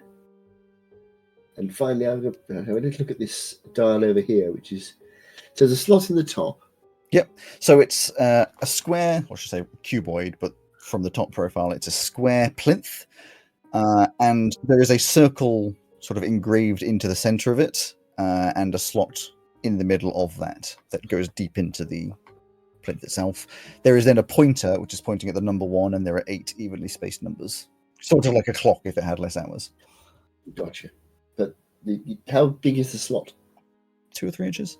Is it sort of like a sort of sword sort of width? And Yeah, you would reckon you could fit a sword in there. The position it's pointed at is the same as the corner, isn't it? That we can't see. I don't. No, the slot is, but the pointer on it is pointing dead north. If you zoom in. Oh, I see. I will also point out there's 8 directions of the circle, and there's 8 of those materials from the first room: the creation, material, fire, structure, tools, refinement, tradition, and endurance. I think it's probably true. Well, that's a weird coincidence, eh? Oh well, can't be anything. So we have a choice then. Do we press the button? Yes. Yes. Press the button. Now let's stand close together first of all. As it's currently pointing to the south. I meant the button. Don't stand in front of it.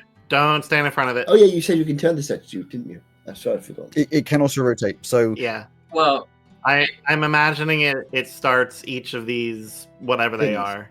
just So let's just turn saying it that it round can to- rotate doesn't mean that we can rotate it, but we also haven't tried to Yeah. do that. yeah, you can tell that it has the ability to, and you give it a rotate. It's obviously on some kind of ye olde bearings. It's fairly easy to rotate. One thing you do note, it definitely locks into these 8 directions: north, Yeah. south, east, west, north, east, south, east, blah blah blah blah. So I was going to suggest we point it at the chest Me too. because Okay. why not?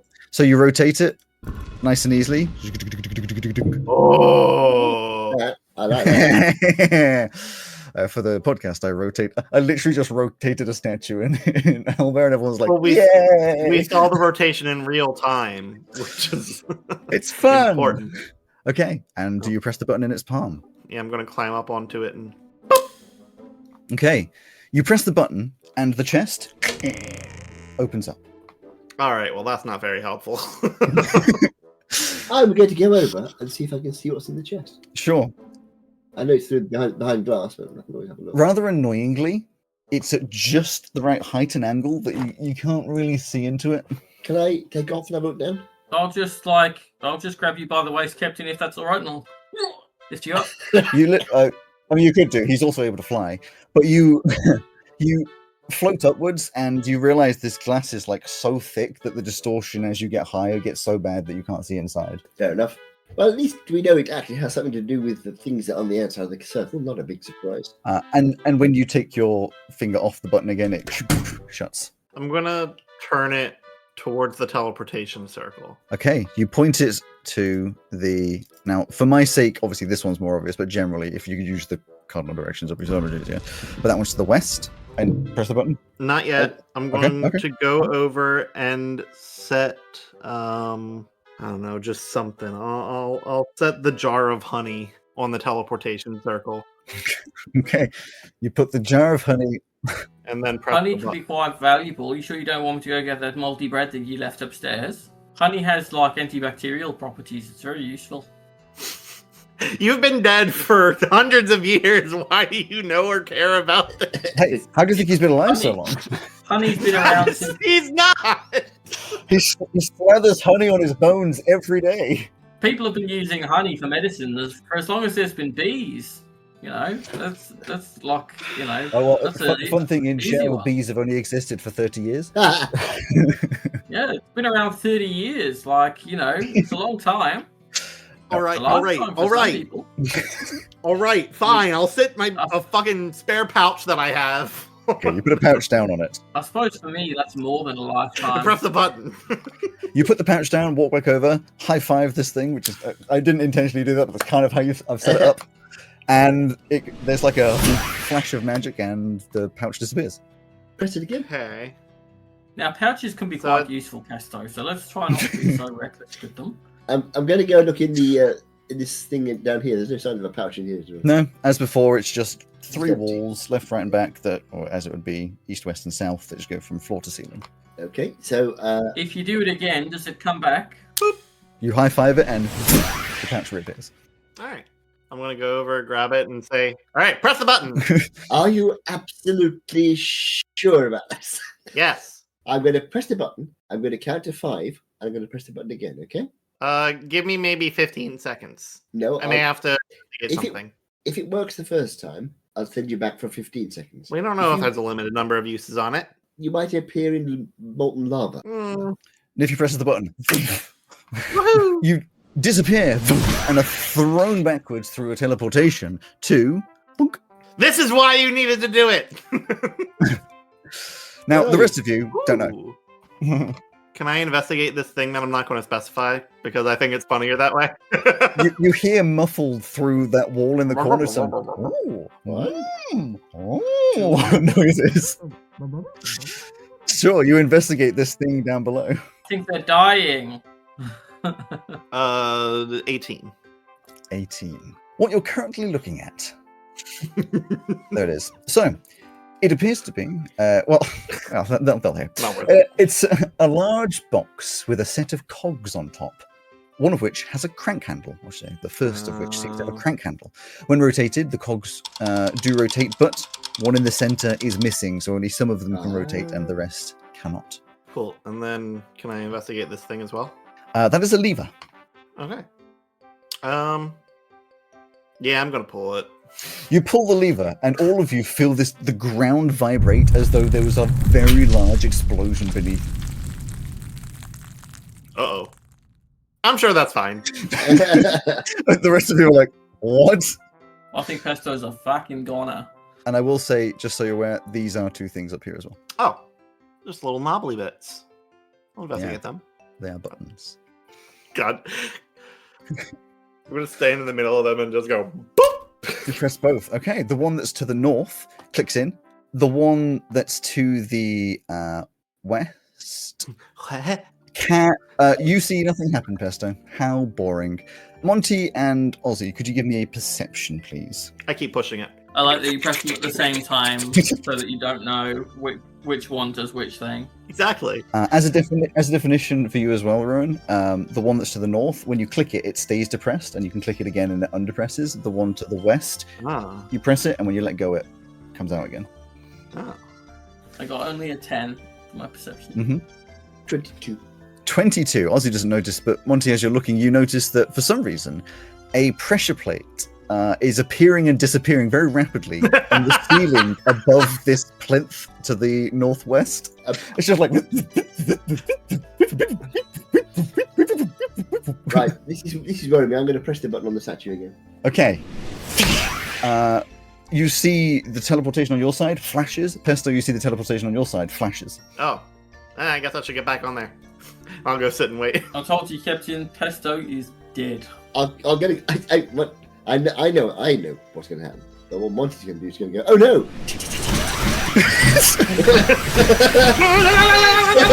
The button is spammed, the Pesto, you're like, oh, okay, and you're just thrown. It's like a good 10 clicks before Monty, you realise that there's like Pesto is phasing in and out of existence over on the other teleportation circle. Pesto's a ghost and they're haunting us. This is what happened to Monty to make him the way that he is. So I'll stop pressing it. You stop. Pesto, you just like appear back in the main room and just immediately yak all over the floor. Ah, I saved you. Seems like kind of a shitty teleportation circle to me. Where did you go? Just over behind the wall. Oh. Oh God. What did you see? So it looks like it made you poorly, whatever it was. How do you know? No, the teleportation made me sick. I'm gonna go over and just grab this gear. Like, I need this. You can't. Oh, I can't. It's inside of a little glass box. I was going to say, you guys are getting very invested, and I love that, but it is, of course, getting past. So we shall stop as Pesto. Yeah, you walk over, go for the gear, and just clonk. Oh, shit. There's an obsidian plinth. This is to the east obsidian plinth, on top of which is that gear, but it's inside of a glass box, which seems to be attached now. And yes, we shall, of course, leave it there, as you've discovered this one a little bit. Yes. Hey, as much as there were some issues with it, that is, in 7 years, a unique puzzle I've given you that you had to navigate around a maze and you couldn't see where you were going. There you go. Yes, that was very good, actually. And I love the slow but steady go away. In case you were interested, if you had killed it, it would have disappeared. It would have just reappeared somewhere else. How do you feel about that as week 1 of the 5-week dungeon run? Well, we made it past more than one floor, so I think we're looking pretty good to get done in 3, not 5. It depends on how well you do. Yeah. Yes. We don't know that this is all one floor. You use the force. Righty. I hope you enjoyed this episode of Magic, Myths and Mayhem. Thank you to Dark Fantasy Studio and Nicolas Jeudy and Ovani for the use of their music in this episode. And a big thanks to you for listening. If you want to hear more behind-the-scenes content, alongside extra art and lore, please consider joining our Patreon by searching Magic, Myths and Mayhem on patreon.com, or watch our extra content and games on twitch.com. For now, thank you for being here, and we look forward to seeing you next time. I'll see you then.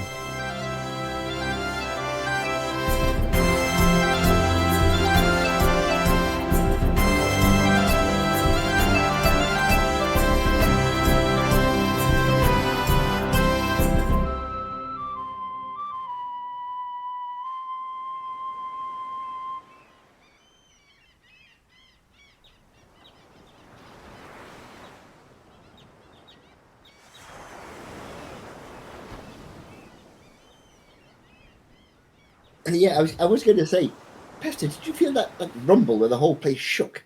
Oh, yeah, that was weird, huh? Yes, very, very strange. Can't imagine. And we'll never know what caused it. No. You know, it was probably those other pirates. You know, they're presumably ahead of us in this place, so they probably did something. Possibly, yes. Mm-hmm. Yes, you could well be right.